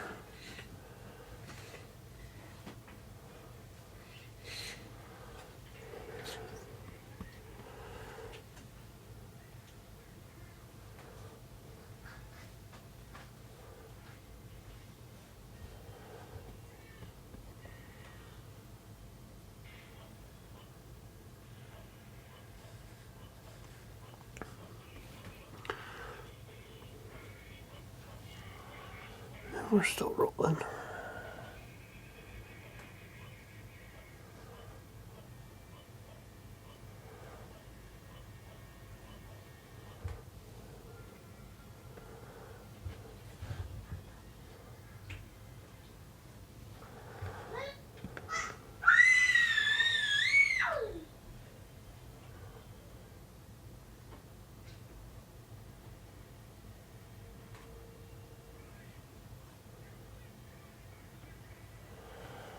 All right.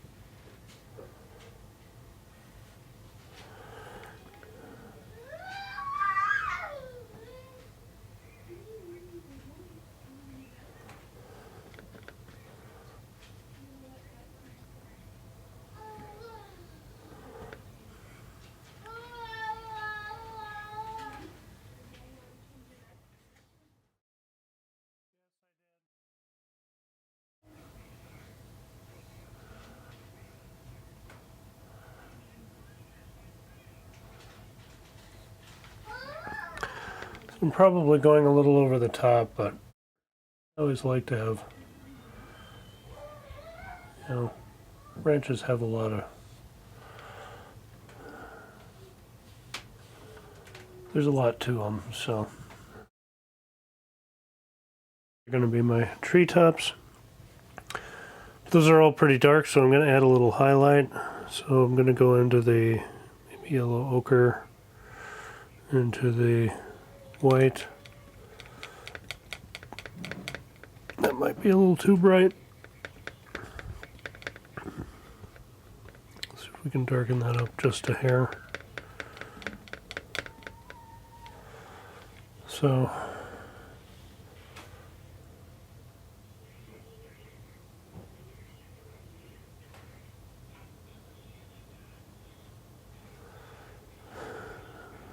it might just be mixing mud here, I don't know, but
I couldn't tell you they look like any specific kind of tree. They just, look like imaginary trees. And I'm sure someone who's more well versed in tree types and bark types and everything could, say this doesn't look like any sort of real tree. But, like I said, this is kind of practice. If I was doing something that I wanted to be hyper real, I would go in and, really know, okay, this is going to be a birch tree, so, really pick out a specific birch tree, have a photo of that, make sure I'm mimicking kind of how they behave, how they grow, what the bark texture is and everything. But this is just kind of a getting back into it thing, so I'm not concerning myself too much. And this is also supposed to be fun, so not getting too hung up on some of those points is kind of important. So I'm going to get some of these brushes out of my hand. Like last time, I still have everything still in my hand after I've used it. With the 1-inch brush, I'm going to, I think I'm going to make kind of a bright color. I'm going to use the sap green, some of the white, a little bit of the yellow. And that's actually going to be my background color. I might need more liquid white here, but let's see what this does. So I want it to be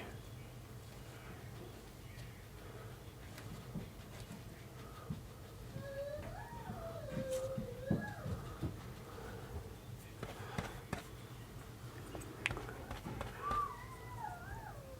little more dark in there. Don't want it to get too stuck in the mountain color. We're kind of doing that. It's not awesome.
I'm going to try to get enough just to get through this tree, but I'm running out of paint.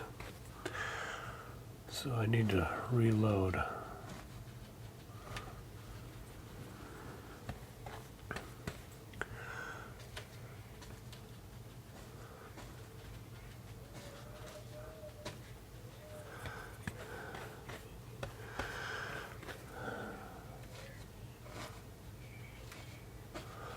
And kind of the same problem I was running into at the bottom last time. I've kind of got this too wet. And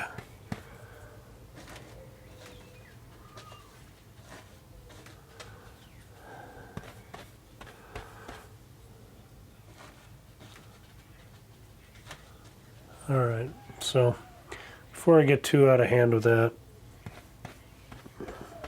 I need to reload my palette here. So I did find some paints that weren't so gummy as last time. Slightly newer batch I had. So that has helped. And I'm not using paint that's basically just, hard paint I'm trying to smear on. So that did help. I didn't buy anything new. This is still a few years old, but some of the older tubes I used last time were just terrible. So going right into sap green, and I'm gonna try to, yeah, there we go, that's better. Just add some thicker, darker stuff too. And I'm intentionally not mixing the sap green on these leaves because I want them to stay out a little different than the more browny green things I have in the background, and hopefully that works.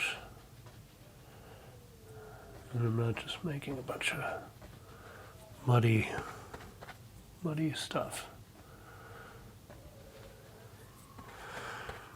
So because this was autumn, I'm going to add some yellows on top of here, but I want some dark.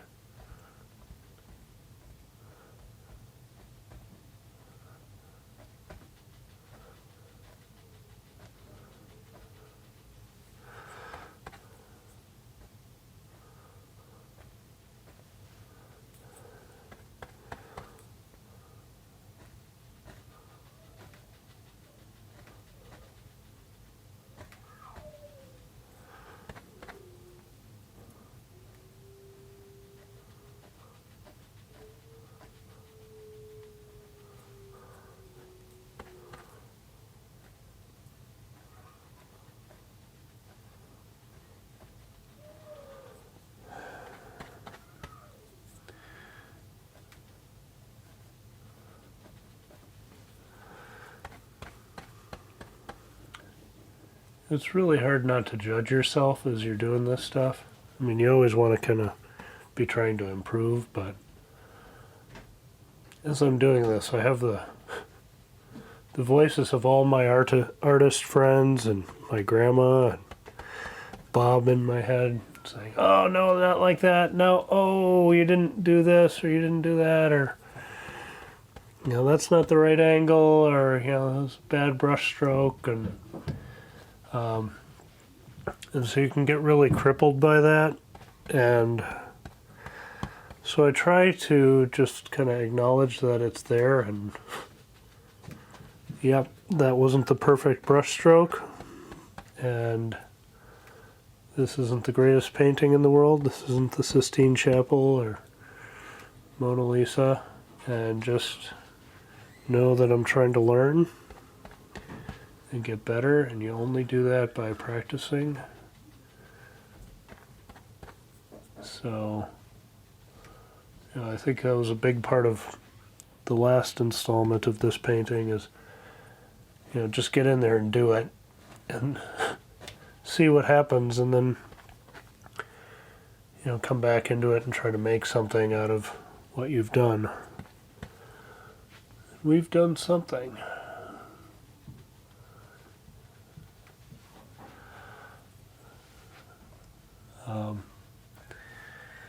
And as far as oil painting goes, I've never claimed to be a fantastic oil painter, but I've always wanted to learn and get better.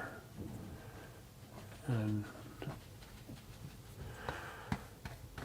sometimes it really comes off and it's fantastic, and other times you just feel like everything you do you're struggling with.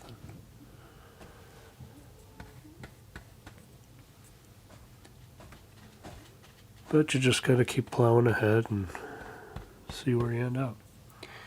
Usually when as you're doing each stroke, you think of all the individual little strokes that, oh, that one wasn't quite right, or I don't like how that set of leaves or bushes formed out. That one's a little flat, or that one's a little, goes in the wrong direction. You think about these as you're in the individual things, and when I was doing the mountain, it was the same scenario where each one of these little ridges, I'm agonizing over the angle and making sure it's just so. And now that I'm down on the trees, I'm only thinking about, oh, this tree is this way, that that tree is not quite right, and how the things are blending in here together, and I'm not real happy with that. But when you step back, generally that stuff kind of fades away, and if you nitpick it, you can go back and find all the things you didn't like. But generally when you're looking at a painting, you're looking at it a few feet away, and unless you're the person that did the painting, you're not going to have all that in your head. And so you're going to have, I think that's why artists are so critical of their work, is because they know what they intended in their head. And if it doesn't come out like their mental picture, we got a little white on there. If it doesn't come out like your mental picture, you have a real hard time seeing anything good in what did come out. It just kind of looks like a failed attempt at something else. But everybody viewing it for the first time just sees what you did, and they see it as it ended up. Most of the time people are pretty pleased with your overall result, even if it's not what you intended. And that's true in almost any artistic endeavor, I think.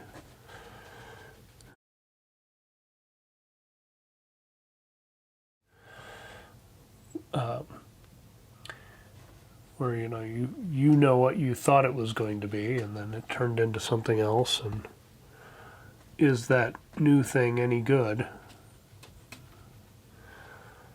And so it's really hard to kind of shake that. Whoa, went way into the white there. That's what happens when you're focused on talking and not painting.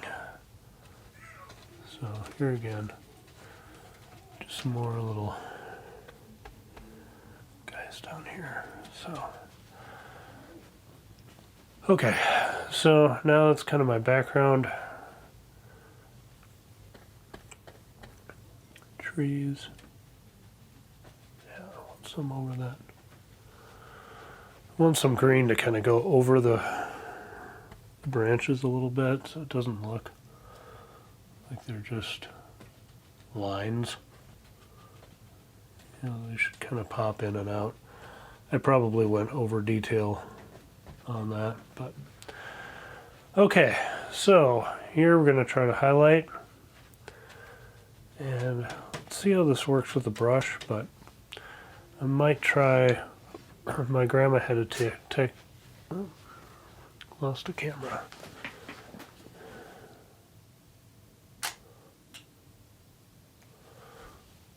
All right, rolling again. My grandma had a technique where she used a sponge and different angles of the sponge. I don't have a great assortment of sponges. I've done that in the past, and I might here again. But for right now, I'm going to go into the cad yellow and the yellow ochre and the white, and just mix it's kind of muddy looking. I don't like that. A little more green in there. More white. Maybe a little more yellow.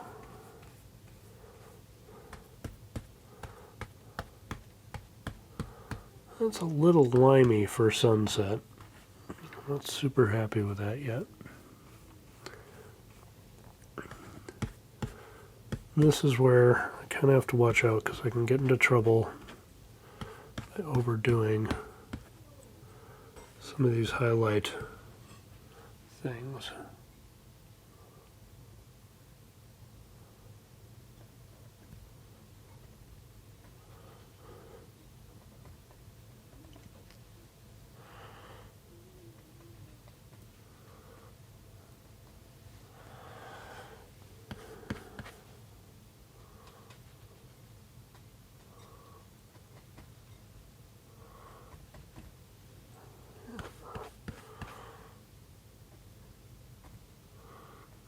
Just dab and get off it because I don't want it to be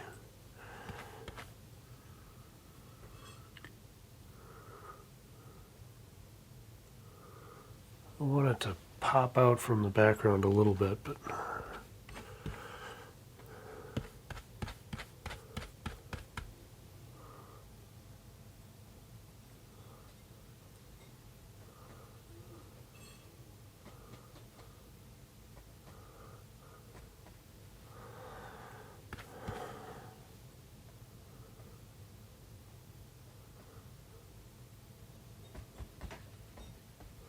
I want there to be enough contrast in this lower part where it's not looking like it's just part of the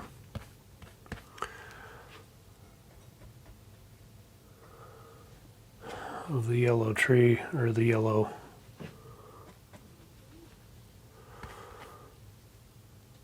background there.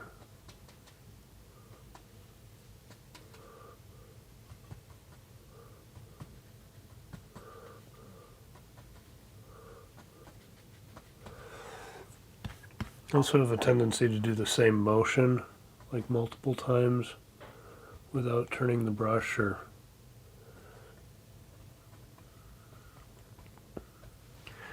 ends up just looking like really repetitive. So I'm trying to avoid doing that, but yeah, here again I just did it.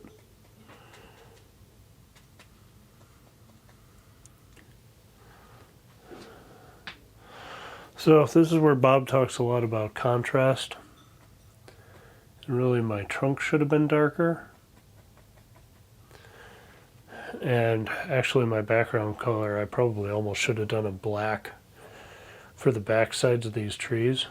I didn't want it to look so summery, which is why I went a little lighter, but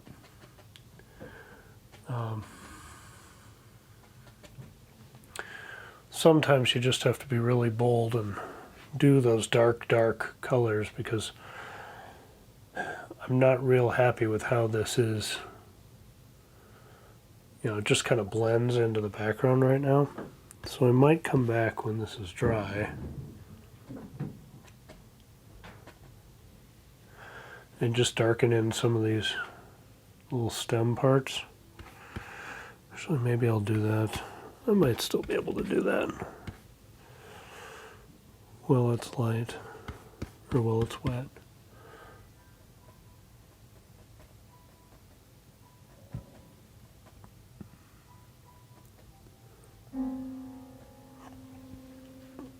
Yeah, these are not, having a hard time getting these to define.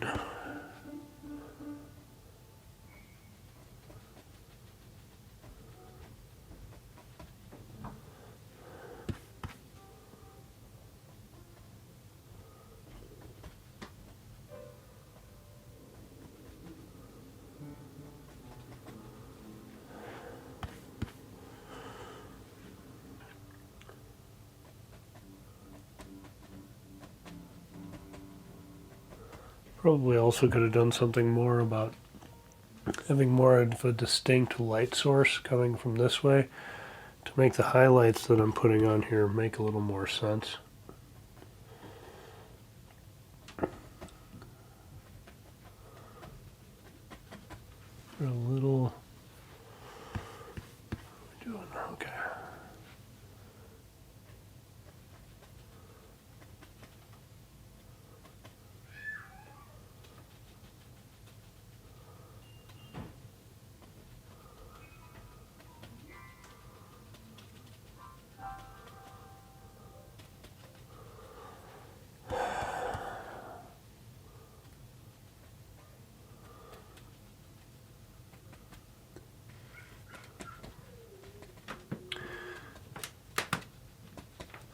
In some parts of my photo, there are actually little houses. So I was just thinking about, about this time Bob would be saying, "Oh, let's get crazy. Let's put a little cabin in here." But I didn't really leave room and don't have much interest in putting a cabin. This is my world, and I can do fantastic little things here. If I just keep telling myself that.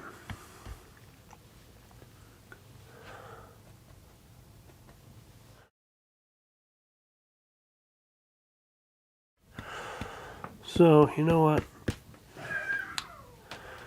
I'm going to add some more highlights on here, because this is actually, when I take a few steps back, and this is what I was talking about before, is sometimes you need to take a few steps back and just kind of appreciate that, hey, most of this is kind of working out. So, but to really get in there with the brown on those,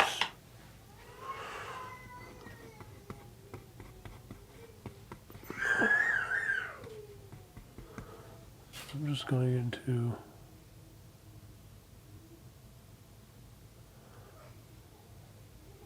Van Dyke brown,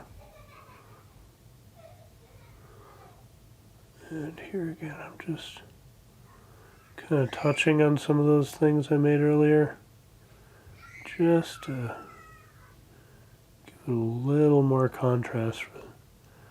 Make it seem like the trunks actually have some direction.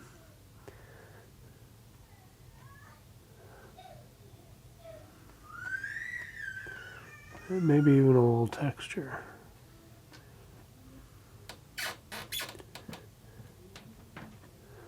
And again, I don't want to get too consistent with how I'm putting this on here, because I want it to feel like the dark is just kind of poking through.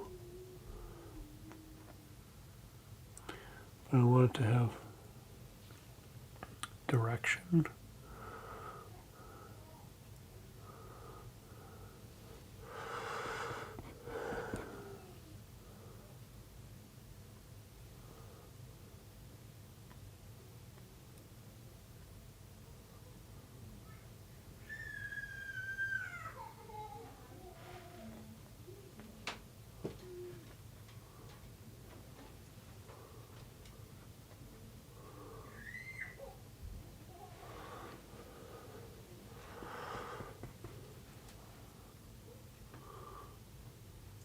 Bob would say I'm probably piddling it to death, but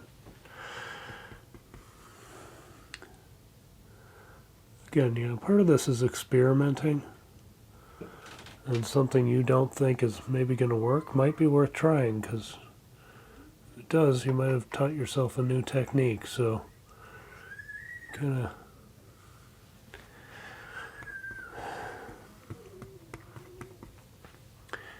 have to just be brave and do it, and know there are other canvases in the world, and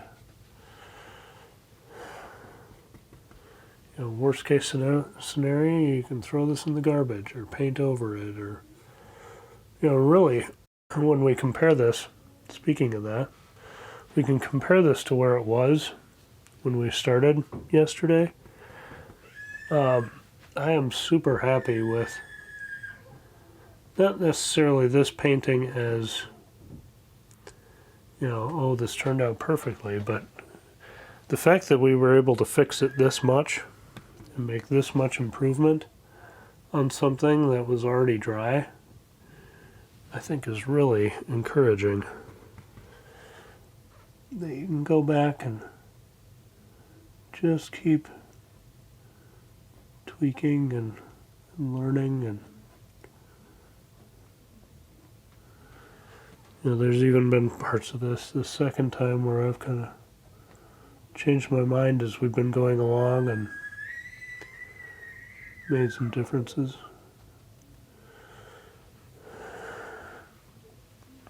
That is starting to help bring those trees out a little bit, so this was worth doing.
Ooh.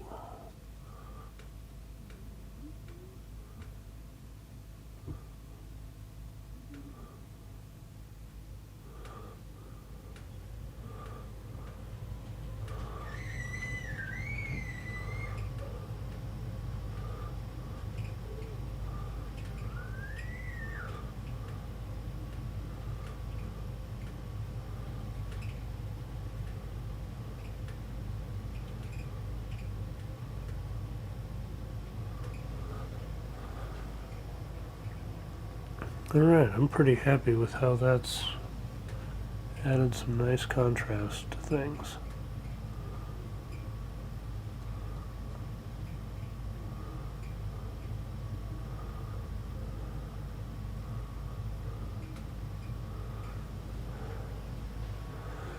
And I think before I really go too far down that road, I need to stop, add some more highlights to again pop this off of the back, and then be done and get out of here. Cause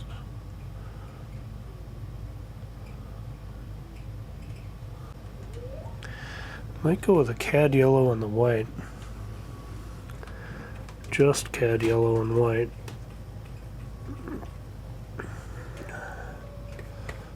Oh, I got some blue in there. was a mistake.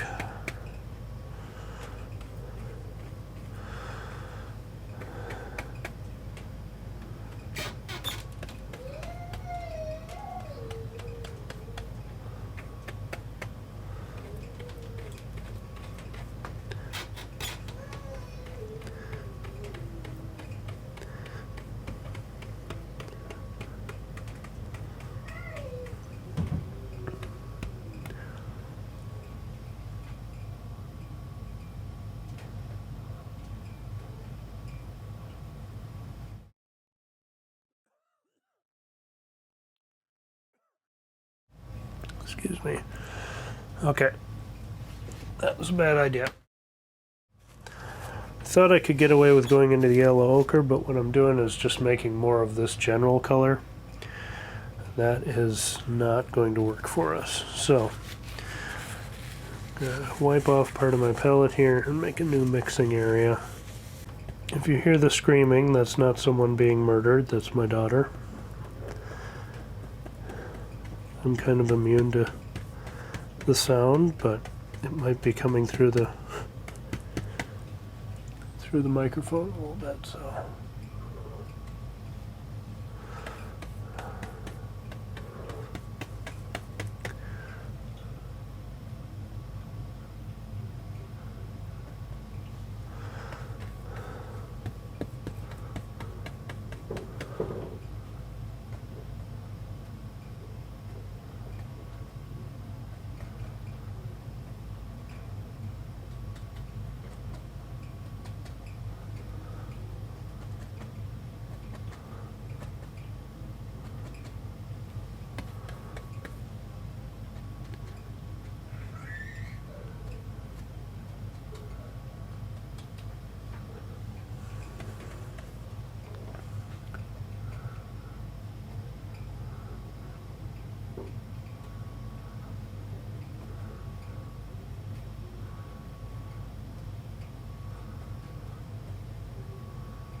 Well, I was hoping that would stand out a little bit better, but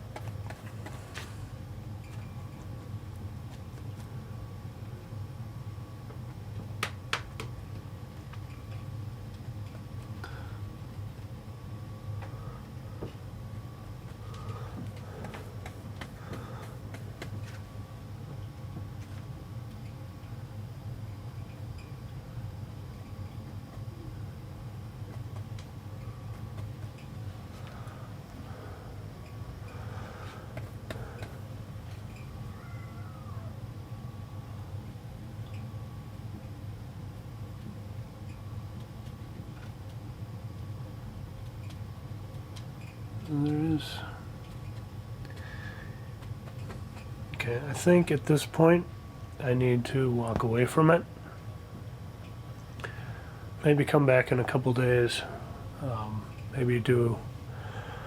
I have a wild idea that maybe adding some red to this might be good, but it might just be so bold that you can't see anything else. So since it's a highlight and it would be added on top, I think I need to stop and think about that for a while before I actually go that far. So for right now, I'm going to call this good. I'm going to clean up and be done. And he says as he goes back into it. And just call this a pretty big improvement over what we had last time. So, is it perfect? No. But overall, I'm happy with the direction it went from where we started. So, when I actually put this video together, I might have more commentary, but for the most part, this is a good fixing effort, and we'll see what we can do next time. So thank you for joining me. This was a fun, frustrating, but fun project, and glad you watched, and thank you, and have a great day.